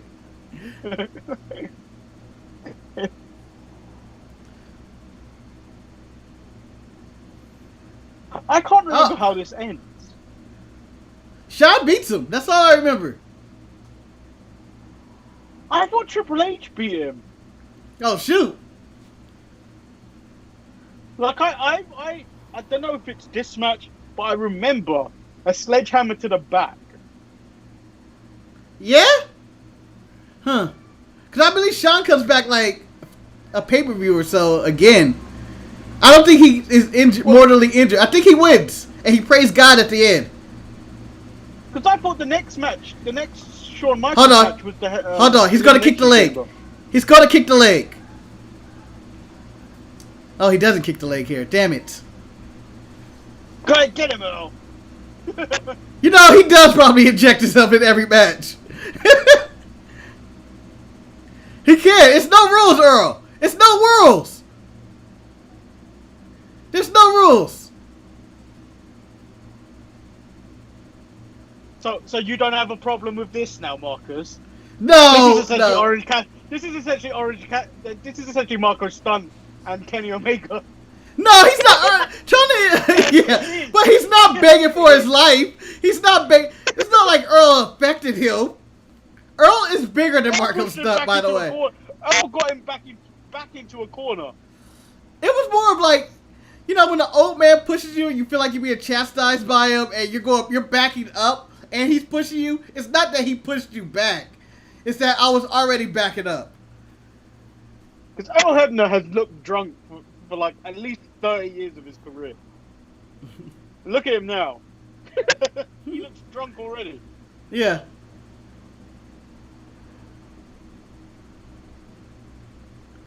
Triple H in wrestling gear and with long hair is weird to me.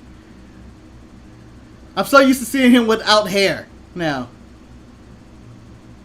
No, watching Shawn Michaels now looks weird. Oh, I don't like looking at him without the hat. He better have the hat on. If he doesn't have the hat on, I can't look at him. I'm like, who are you? And then when he grew out the beard, he looked like who's that quarterback? That grew out a beard? Ben Roethlisberger? No. Oh, he's a journeyman. He was at the Jets at one point. Oh, the dude that was he went to Miami, right? Yeah. Oh my God. I know his name every single time until somebody asks the question. Oh. He's the one, he dresses weird too. Oh, God. What is his name? Fuck, I forgot who it was. I know who you're talking about. It starts with, I think, Fitzgerald, right? Yeah. No. Something Fitzgerald. Fitzpatrick. Fitzpatrick, yeah. Ryan Fitzpatrick. Yeah. Woo! That's a good side slam right there, dude. The suit definitely looks weird. Yeah. Especially since he has a head tattoo. The back of the head tattoo. It's like, you rarely see that.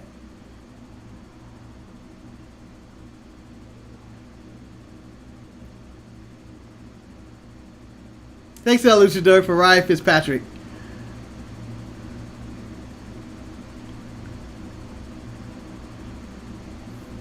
Do you know whenever they go backstage, who I always keep an eye out for? Who's that? And I'm not even gonna use the name he goes by now. I'm going with Doc Hendricks. Because we're in the time machine, and I'm going with Doc Hendricks. Well, even at this point, he wasn't known as Doc in 2002. He was Doc in the 90s. Because he's always wearing something ridiculous. Yeah. I'm trying to think. Who's my favorite backstage agent? I like seeing Joey Mercury. Finley I always love when he comes out. I like seeing... Honestly, I think it's Adam Pearce. Yeah, Adam Pearce. It's always there. I think he's a part of every single pull apart. Or if we get some TNA guys like a Sanjay Dutt. I honestly thought Sanjay was signed by WWE to be a backstage guy. He is. He's back there. Like every single week. He's just a backstage guy. I don't think he ever plays on wrestling. Abyss is back there as well. Malenko currently in AEW doesn't ever come out. But I used to like it when he was back Daivari. I like seeing Daivari. And you don't see him nearly enough. No.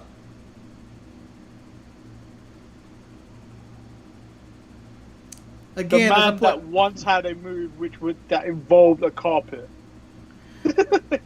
I feel like his legacy. No, the one man who had an entrance of a plane crashing into a building. This is after 9/11. His entrance starts with a plane crashing into a building. It's the darkest thing I've ever seen. No, this is Daivari's. This is Daivari in TNA. That was his entrance music.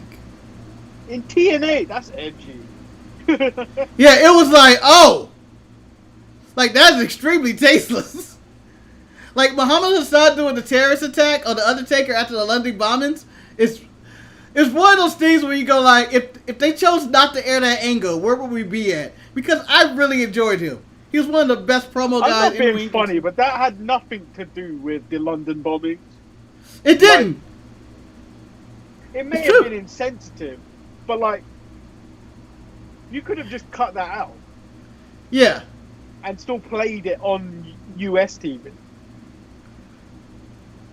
Yeah, like they weren't connected. It was just a Middle Eastern guy attacking a guy basically, and they were wearing like what are they wearing, military gear or something? I don't know. Like they were not connected. It's not like he blew up the Undertaker's house or some shit.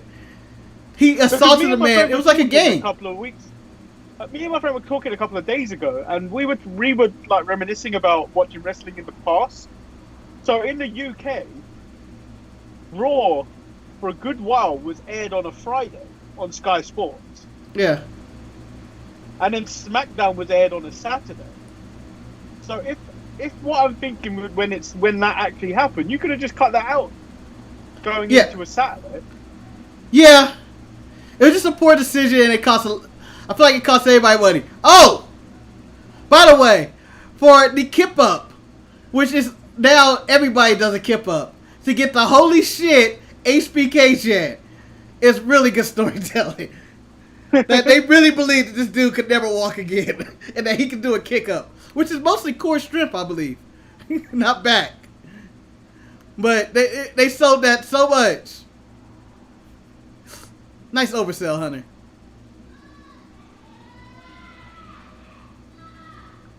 You know, the thing about this match is that they're not really that dangerous. Like, that might be the only headshot they've done with anything in this match. Like, mostly it's been back shots and whips and trash can lids. Oh, he's got the belt now. Can I tell you? I think getting whipped with the belt is worse than getting landed on thumbtacks. Like the thumbtack bump when people fall on it, it seems like it'll hurt. It's like, goddamn. Yeah, but a whip, I feel like stings and it's lingering. That lingers, so they hit you first, and then the pain is still there. Yeah. Are you talking about the thumbtacks or the belt?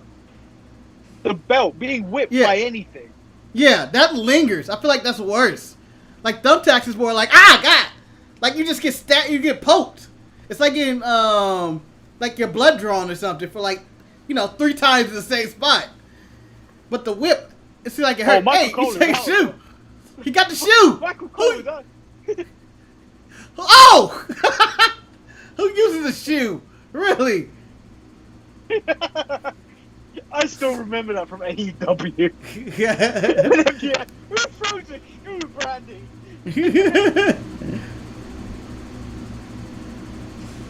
My favorite shoe toss in wrestling is Lana's. Randomly in that match. I think it was poorly booked or something. But she was just throwing a shoe in Rusev's match to distract the referee or some shit. And it was like, this is so stupid. Oh, Rusev got banned from Twitch. I heard that. Like, after declaring his career would be a Twitch person, got banned. What was he banned for, So, apparently, there's so many weird rules about Twitch, so you can't appear in a bikini or a bathing suit unless you're in one of those settings. So he must have been on stream playing FIFA, and then Lana come in the room in a bikini, and then he got banned. That's so stupid. It's a bikini. You can go to it's not like that's X-rated. That's like being at a beach. Like, oh, I'm at the beach. Oh my God, let's take my kids away from the beach because there are people in bikinis. I think it's a one-day ban. Oh. But like, there's people on that platform that literally have done way worse and have not been banned. I'm pretty sure. I just think some platforms are just like too prude. It's like, it's very prude to be like, you can't be in a bikini. Why?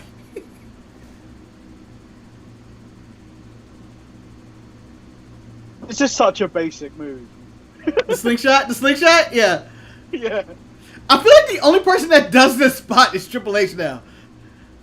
Like, that's the only place I get like a slingshot spot. It's so old and like no one actually does this anymore. Like, if you do a slingshot now, it's a slingshot, then they fall back onto somebody's knee, and then there's like a double team elbow or something. But it's never just like, I'm just gonna slingshot you into the post. Oh, that was a stupid idea from Sean. He'll regret that tomorrow. Like, why would I even... baseball slides that often anymore? No! And a baseball slide is better to me than a tope suicide, the suicide dive that is basically just you jumping into somebody's arms and landing. Some people have good impact with it. Like when Samoa Joe did it, it's like, oh shit, that's a lot of man coming at you. But when like, there's a whole lot of man. Yeah, but like when, I was gonna say Drew Gulak, but that's the weird. But Daniel Bryan would jump at me. I'm like, that doesn't have any effect on me. He's a little man.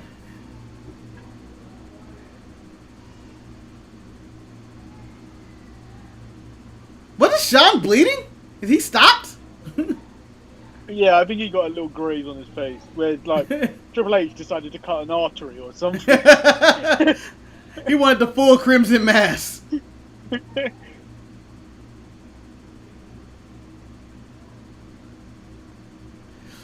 Alright, here's my question. Because I know now they changed the mat, like the flooring for every match. So, you know, for sterilization and, you know, hygiene in general. Do you prefer back when they just would leave the mat as is and just keep the mat like dirty and filthy for the next person? You'd be like, damn, that's Shawn Michaels' blood still in there. No, the thing is, only because of the pandemic they would change it. No, they change it after every match no matter what. Like if you go to an event, always. I feel like every event I go to WWE, like after each match, they just take off the cloth and they just rework everything. And it's like, what? No, so when I last went to NXT UK, the only time they did anything to the mat was like midway through one of the tapings when they were showing a video package. A guy went in with like that. Do you know the small Hoover? Yeah. And then just gave the mat a Hoover. Or vacuum. Really? Because you guys don't refer to it as a Hoover. Yeah, but I know what it is. I know what you're referring to.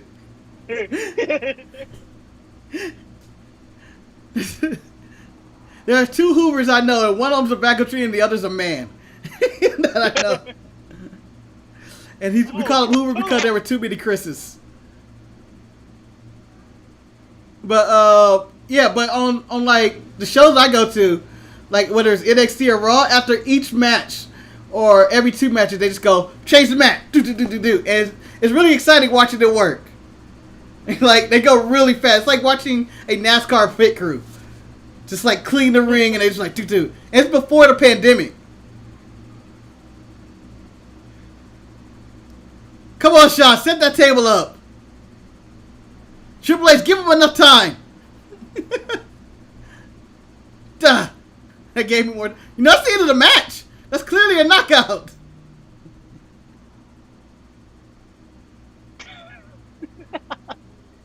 The only person I've seen bleed more than him is Eddie Guerrero, and when JBL busted him open. Well, the most blood I've ever seen in a match was Kenny King in some random Impact match. And the match was just a basic wrestling match, but he got busted open somehow the hard way. And the dude is just dripping in blood. And it's like they never decided to stop. This was a tape show, too. They never decided to stop the show and just say, let's patch him up because it's ridiculous. And he just bled for like 5 minutes straight. All over his face, all over his body. It looked like he just been into a street fight, but they didn't do anything that was like physical. Oh! El Luchador's wife just called Shawn Michaels sexy but small. Still fact to this day. That's a pin ref! Come on, Earl, the shoulders are down! The shoulders are down! Earl doesn't know the rules. Earl, that was a pin! left up, Earl.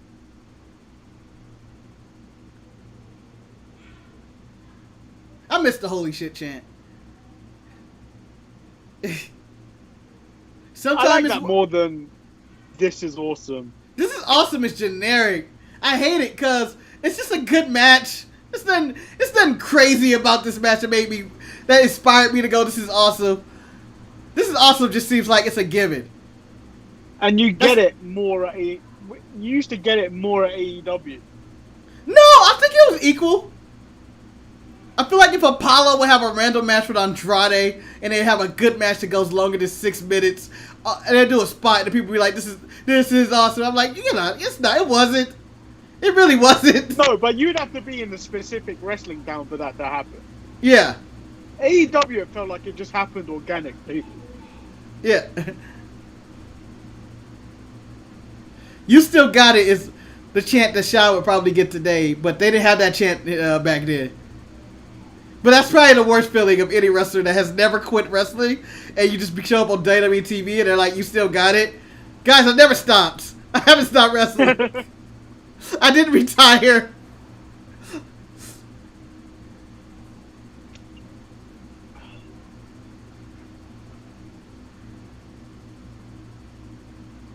Don't get up! You hear him stomping! He's telling you! That's been my issue with this move for years. He's telling you what he's about to do!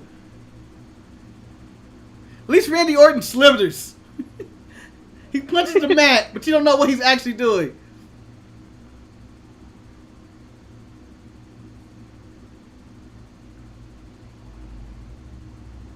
This was great.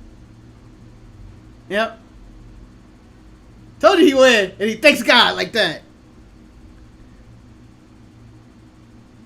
Oh no, I think Triple H attacks him after the match. I think that's where we're at. I think that's what it was. He's celebrating, and then Triple H hits him with the mallet in the back to get his heat back.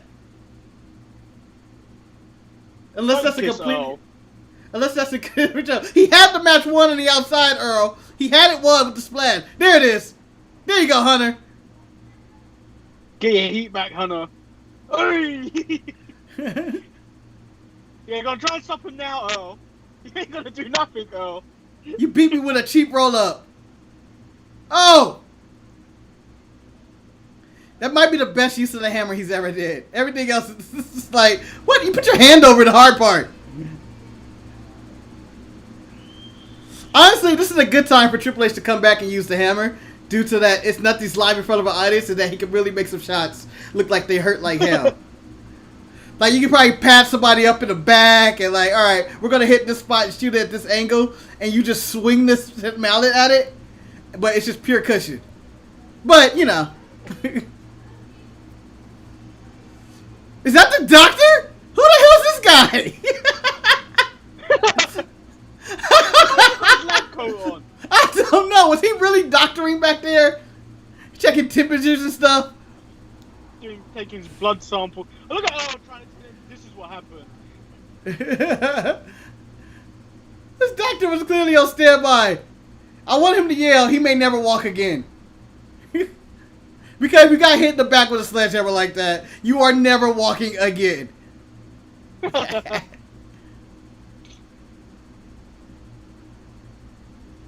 Nice pork sign, by the way. I don't know what that's referring to.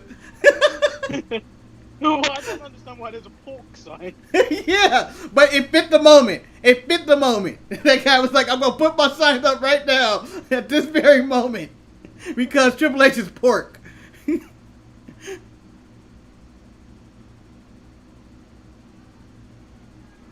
Damn it.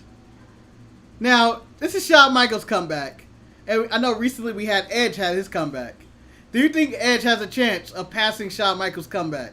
Or is Shawn Michaels' comeback to the ring after 5 years off just going to always stick as the greatest comeback of a layoff?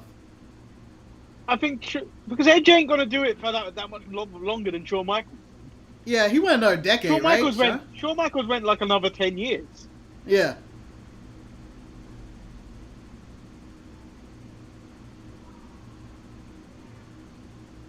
And he was still the guy. Yeah.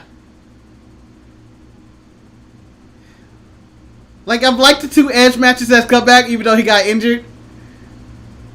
But it's going to be really tough. Because basically, Edge and Orton at WrestleMania. Even though they have a crowd and everything, but the comeback matches are the equivalent. Well, this is, I think, what they were trying to aim to have, wasn't it? Yeah. They were actually probably just going to redo this whole match. It would make sense. Sergeant Slaughter's pulling the front of this. I really love the EMTs and random traders. But it's Sergeant Slaughter. The doctor. Look at this doctor. He's the worst. He's done nothing. He did nothing. If he was so concerned and so righteous, he would have been at ringside.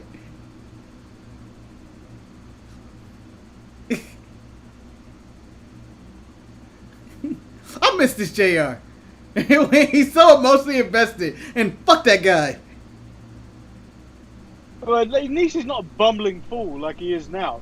Like he should have stayed away from being on live commentary. Well, he hates the product.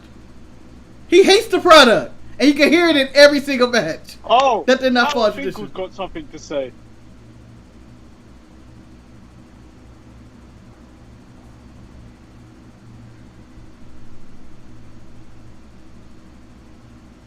WrestleMania 2.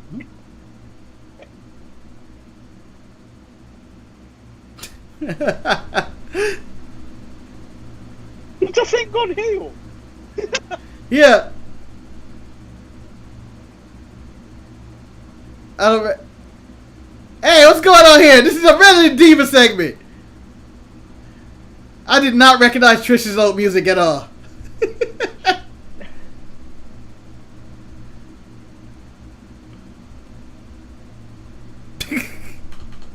I don't know. I like this version of Trish. What?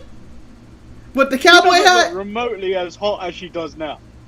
Nah. She looks better back then than she does now. This is Trish in her prime, I feel like. Or maybe not in her prime. She's maybe 2 years old. No, this is before her prime. This is shortly after she was with Test and Albert. Yeah. This is right when she was barking like a dog. Or maybe after that. Oh. Beat her up, Fink. Hit her, Fink. Strip her naked, Fink, and embarrass her. That's what they used to do back in the day. Throw some elbows. Where did she get those matching boots for those booty shorts? Like, those are denim boots. You got denim hat. Triple denim. Think it's a trap. Get out of there. Yeah, this is a trick. It's a trick.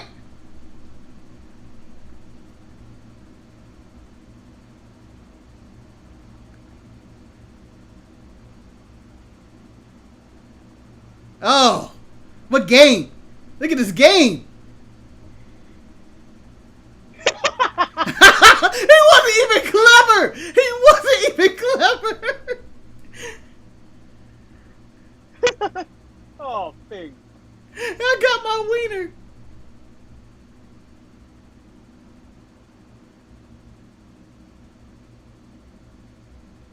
Good job, Fink. He got game. I think he's actually going to get her. No, this is such a random ass. Yeah, this is a random ass segment though. It just happened. They just had a death match in this ring.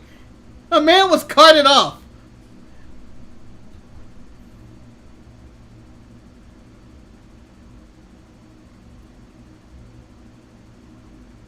What? Oh! Oh, Lillian! Oh! Oh! Oh! Lily is so clumsy. I'm sure she did not intend to fall right there. Oh! What a segment!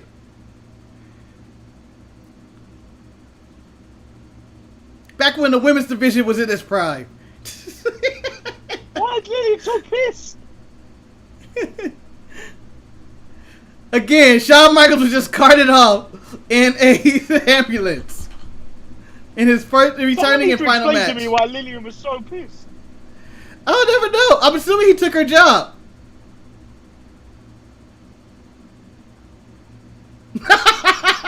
That's reaction is everybody's. What the hell was that? Oh, look at Michael Cole. This is vintage Michael Cole. This is the man. This is the man Tom Phillips looks up to right there. What is this the main event match, right? Are we at the end? Yeah. Oh wow, that was a quick show.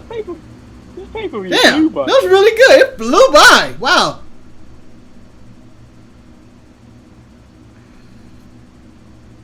You know, that F5 was consistent back in the day. It just, everybody would land in the exact same spot. Even Rikishi. Yeah. Now it's kind of, he just throws you anywhere. What does Van Dam think he's going to do? I was watching King of the Ring 94. Yeah. And I probably found the best Tatanka match ever. No way, it's not better than him and Shawn at WrestleMania 9. Tatanka versus Owen Hart. Wow. Great? Was it great or what? It was only great because Owen Hart was in it. I know.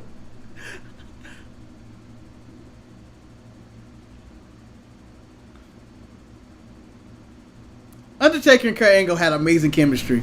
That's probably some of my favorite Kurt Angle matches. Like, he had like 2 or 3 matches with Undertaker or more, but whenever they would wrestle, it'd be like the best match I've seen ever. It's like, man, this is psychological. It was great. I think I watched that house show, and it was probably one of the best matches I've ever seen. Yeah, they're amazing together. Live. Like, they're amazing together. Every time I see them wrestle, I'm like, this is the best match ever. Damn, everybody ever that I've seen live was seeing Shawn Michaels and John Cena go an hour. Oh, yeah, that was, you were there live for that one? Ah. Yeah. Damn it. I was caught on camera for like a split second. I had hair and everything. Damn. Let's see, the best match I've ever seen live. I'm pretty sure it's at one of the takeovers. And it's more of like an option of like, I really love that match or something like that. Like, I was at all the Gargano Ciampa matches. For some reason. Yeah, they were all in LA. Because they were so spaced out. I don't know, one was in LA and then the other one was in, I think, New Orleans. Because I was there, I was at the WrestleMania weekend. It's so weird seeing this Rock compared to what I see now. He's a monster. He's huge. Like, he's a opposing. You would think that it would be the opposite. Like, Hollywood Rock would slip down. But he's completely jacked down.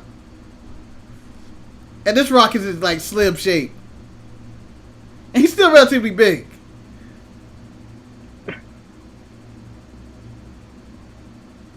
This monster. Yeah. I want none of that. Like, I'm not fighting him at any era of Brock Lesnar. Any era of Brock Lesnar. He could be a 70-year-old man in a wheelchair, and I don't think I still want it. I don't think I want that smoke. I think we'd have to create a new tier if you were to go against Brock Lesnar. It would be erased from history. I think that would be the last thing. Yeah. 6 feet under. It wouldn't be dead. It wouldn't be survived. It wouldn't be effed. It would just be erased. It would be like I was never there. That's how hard he would have hit me. That people would have just been like, Undertaker 94.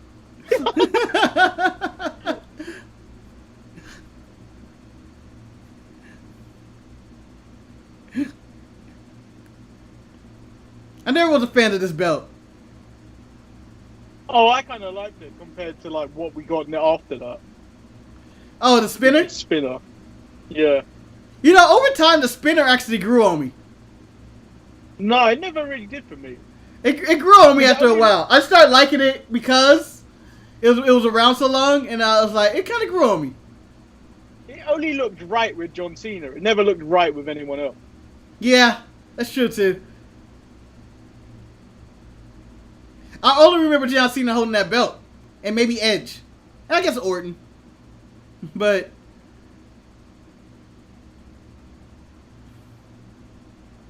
Well, they're thinking about it. Most of Orton's title reigns never really made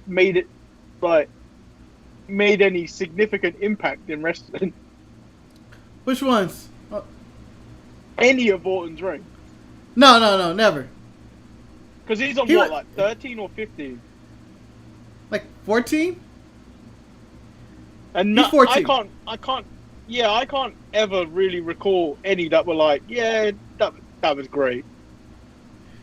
I think his most significant one was when the first time he won and Triple H turned on him. And then he lost his belt. It was not really a reign. I mean, he tried to start the Age of Orton. Yeah. When he beat Benoit. Was it Benoit? Yeah, I think it was SummerSlam. I think it was next year's SummerSlam they beat Benoit. Okay. But yeah, this was the stage where... This was the point where they started bringing in, like, Batista, Cena.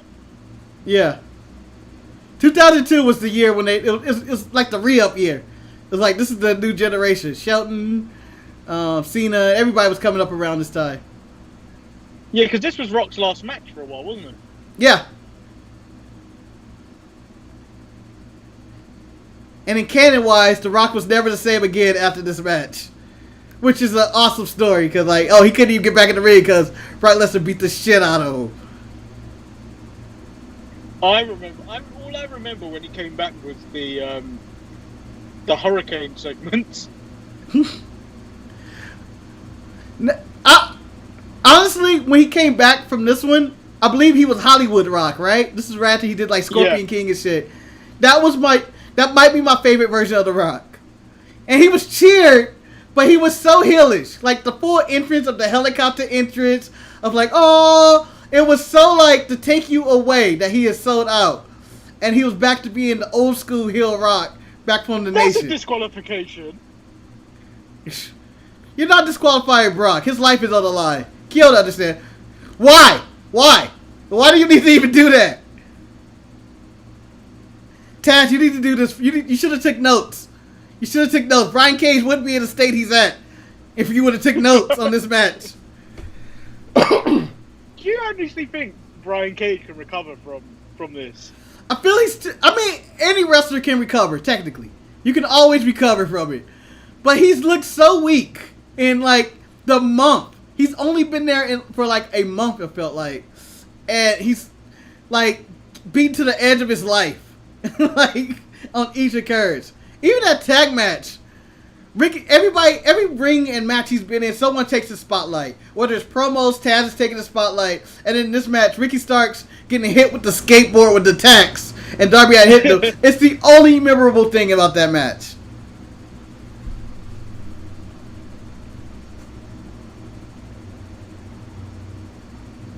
Oh.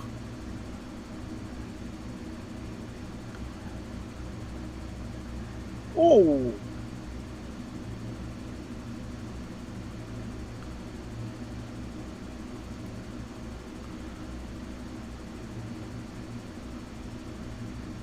I still don't understand all the Lesnar hate. I feel like he is who he is. And I like that he takes time off.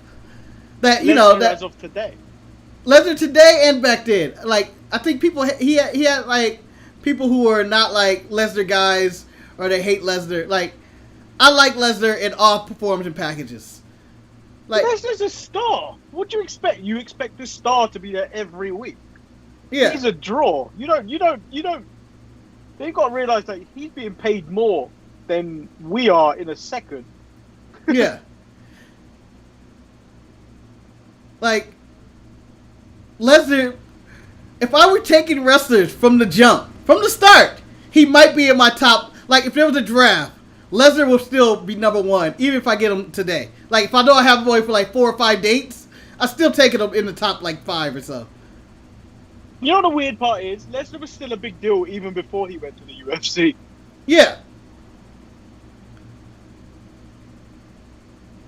Oh, here comes the shitty sharpshooter. Heyman is on. He really wants this. Pap. I don't ever understand why he has a sharpshooter. I don't either. I think he just needed I think he had a submission match one time. And he needed to do it. Because The Rock has no submissions. And I guess he decided, I'm going to do a Scorpion Deathlock or the sharpshooter. And I'm not going to do it correctly at all. I'm not going to ask anybody for help. I'm just going to one day do it. Or is it something... Was it something where they tried to screw Austin or something? And recreate Survivor Series or something? I think so. Probably somewhere along those lines. Probably when he was in the corporation. Yeah. He has nothing on here.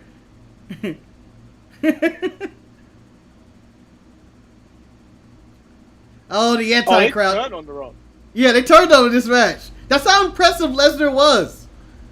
The Rock, mega star, amazing, never booed, never disliked for anything.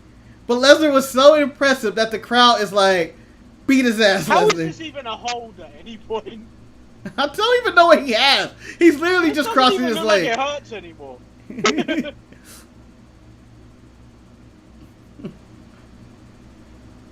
I mean, at this point, the referee needs to throw out Heyman. He's been involved in this match.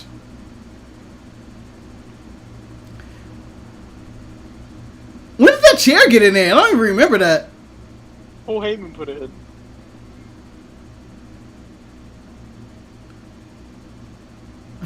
Brock Lesnar needed a steel chair.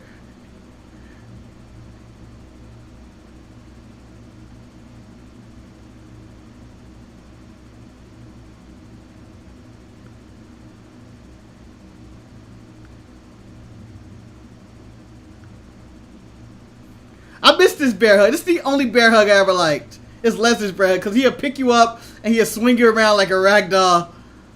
But I don't think he can do The Rock, since The Rock is like a few feet bigger than him.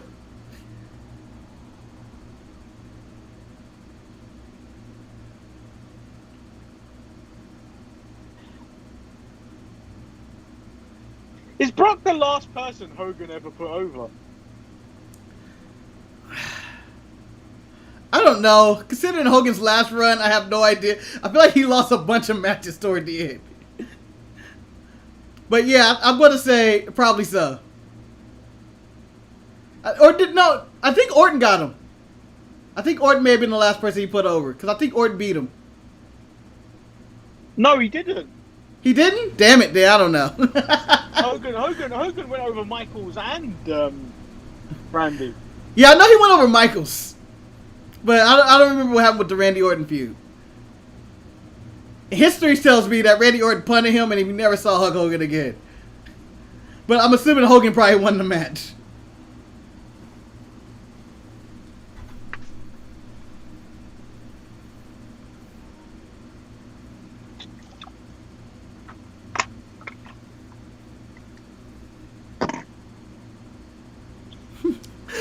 Taz is questioning The Rock's ground game.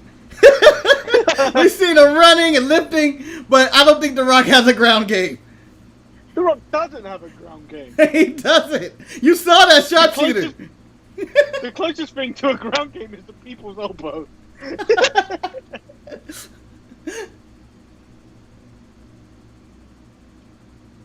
Oh no! He's gonna Hulk up.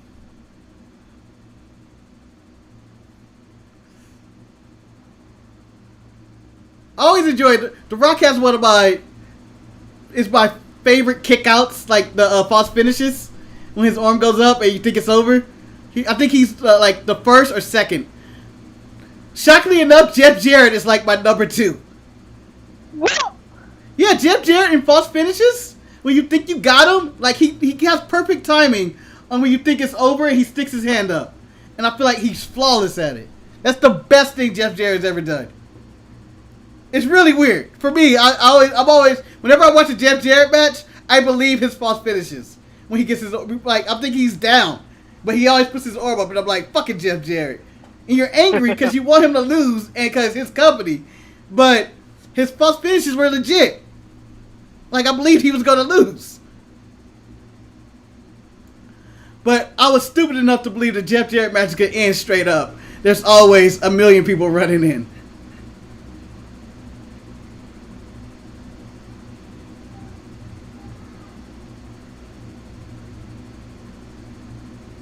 I think Lesnar might have the best resume of just beating people. Like, he has Cena, The Rock, Hogan. Like, all his big matches, he's beating everybody. Undertaker. Like, he has a hell of a resume. If wrestling was legit, what an oversell that. Imagine that in the UFC. Oh!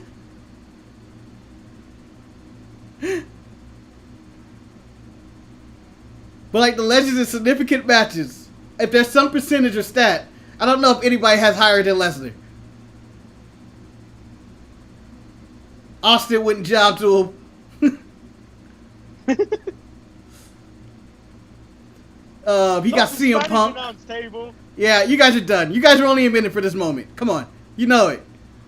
There's no sap button, guys. Come on. We know it. Get out of there, Carlos. And Hugo.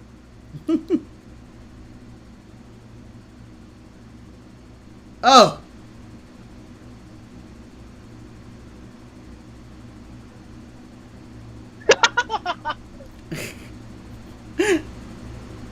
Heyman's dead.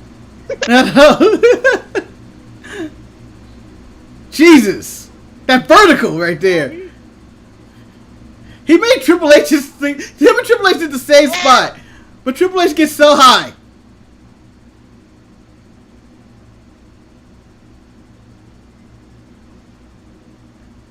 He doesn't put Heyman through this, does he? The most. That was the clunkiest rock bottom. This was so unnecessary. That was so unnecessary. That was the most unnecessary. Heyman can't even jump. That was not bad.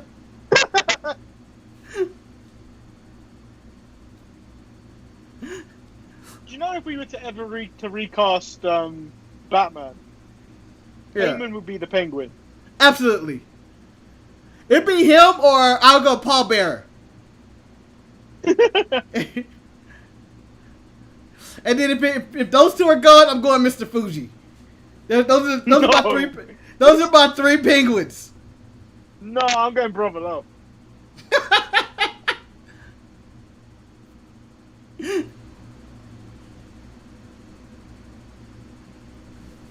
Fuji, I would go with the Joker.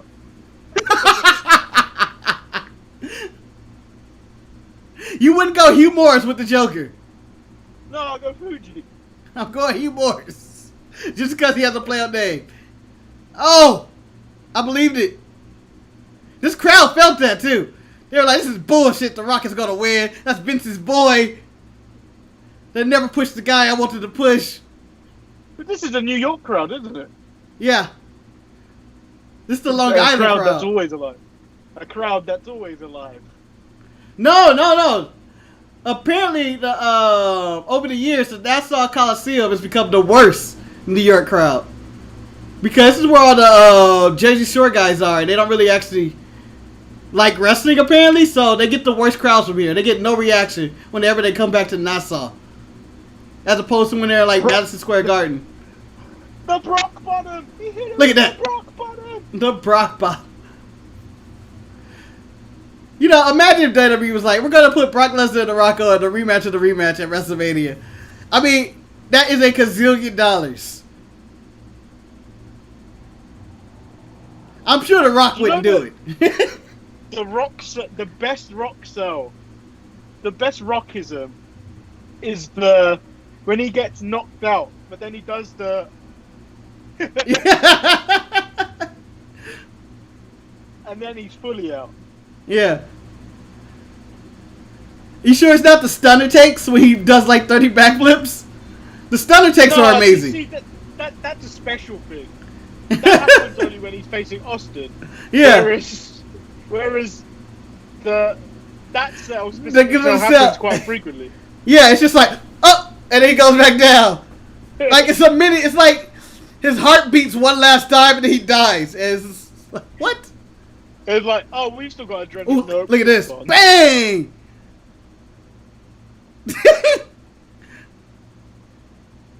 Oh!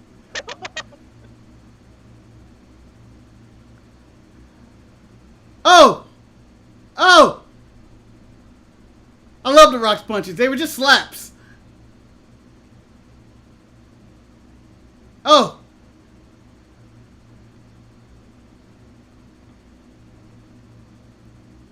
I think he kicks out this one, right? Reversal after reversal. Oh.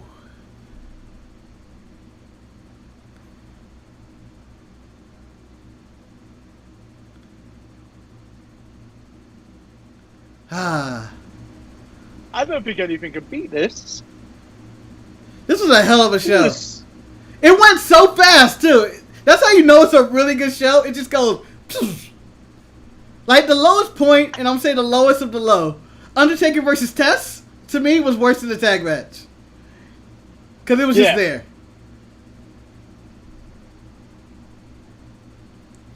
This is normally the gift me and my friends send on Teams. What, Brock Lesnar pointing to this guy, like, out of the champ? No, Oh. Damn, that just ends? They just shut it off. Everybody get the fuck out. Well, that was our watch along. That was the fastest watch along I felt like ever. Yes, I know it was 2 hours and 40 minutes. And yes, I believe we lost viewers halfway through it. And yes, it was a stream. I hope the stream comes out right. Because I know we lost things in between it. I think we lost the beginning because it's done it as 2 streams. Oh, did it? Ah. Yeah, so you're going to have to, when you go into edit, you're going to have to throw the thumbnail on top of it. Ah. Not the creepy thumbnail, which I've now posted on social media to say roasted. Yeah. I'm trying to figure out how am I actually going to do this with the first part. Because I feel like that sucked so much. Please check the second part out at the end. Yeah, we can probably just leave it. People would get it. Oh! Eddie Kingston's been signed by AEW. Congratulations, Sir Eddie Kingston. It's a good move. I wonder how much they're paying him. I really do. I'm curious, actually, to be honest. Hopefully they're not gonna like waste him, and he just kind of sits there and it's just like, oh, there he is, Eddie Kingston. I must feel like shit if I'm Warhorse and being like, damn, everybody Cody has brought in for the outside, he signed, but me, and no one asked for it either. Yeah, they're probably gonna sign him at some point. I don't know. Maybe WWE swoop in and take Warhorse away from him. Why would you? I don't know. Mr. Man's like, I can't let this get away. Once again, I would like to thank everybody for joining us on this watch along. Eric and Luchador were the only ones to get in. The first video got thumbs down, but that was before we even blacked out and before we even started. Don't even know what happened. Yeah. Whoever that is, explain yourself. Yeah, that's all I want. That's all I want. Like, just a reason. What happened? I don't mind being told that what you saw you didn't like, but like at least tell us why. Oh, he's black.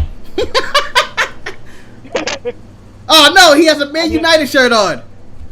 Can't watch that. I don't know where the other one's from, but I don't like him either. Watch along. Ah. That's not the way I want to call it something else. What is this? They don't know anything about wrestling.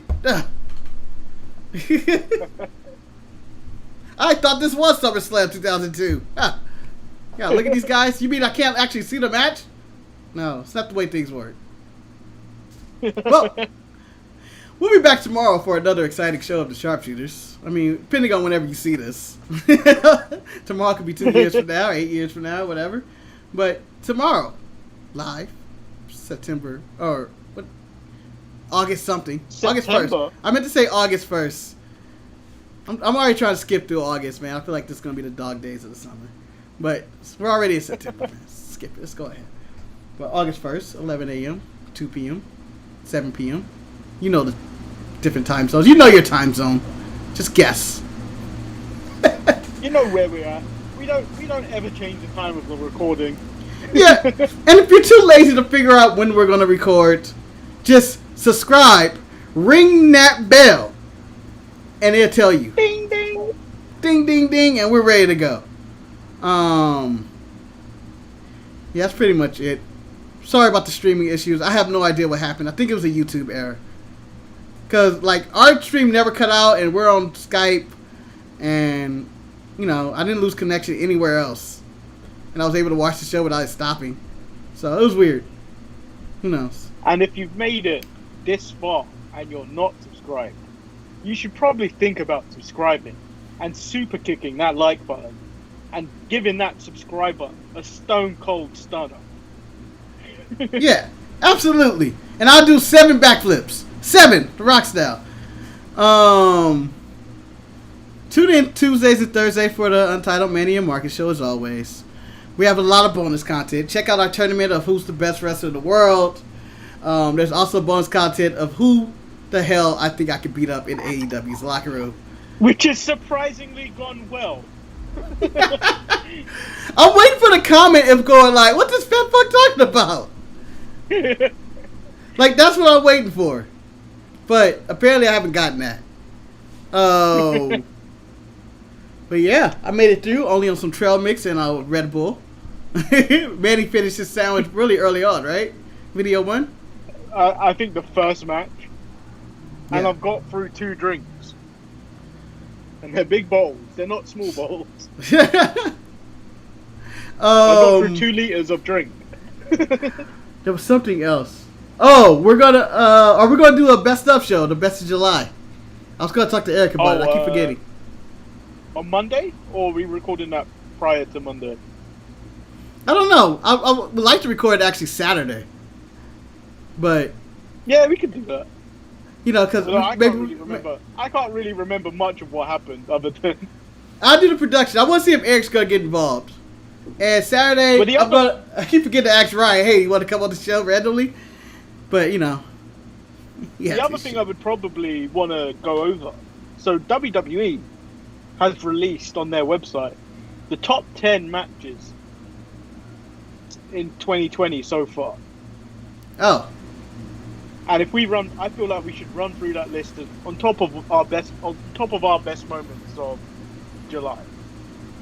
can I spoil who I think the best match of 2020 so far is? I already know who the best match of 2020 is. who they think is the best match of 2020. Oh, I'm going with they're going with the greatest wrestling match of all time. Yeah. It has to be, right? But, You hyped it up as the greatest match of all time. How is that not number 1?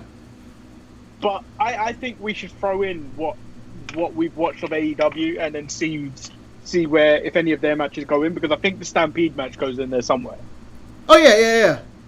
The Stampede it's probably Stampede, the best. It might be the best. It might be the best cinematic match. I think it beats the Boneyard. I don't know if it beats the Boneyard. I had so much fun watching that. There was more hate in the Boneyard, and we watched 2 people die. 2. They were killed off and sent to another universe. But yeah, I mean, it'd be interesting. I'm curious what they actually have as their top 10. But you know, we're babbling on enough. You were just here for the watch along, if you're even here at all. Because I would have stopped. I'd be like, suckers, you ain't selling me on shit. That's how I end all my videos on YouTube. As soon as it goes like, thank you for what? I'm done. Don't care about your Patreon, your Squarespace, or your other videos. I just came for the countdown of your list. Click. But don't do that to us. So, I'm glad you enjoyed the show. And I think that's the end. Yeah. Stay sharp, stay blessed. Remember, Peace. port sign for life. And remember,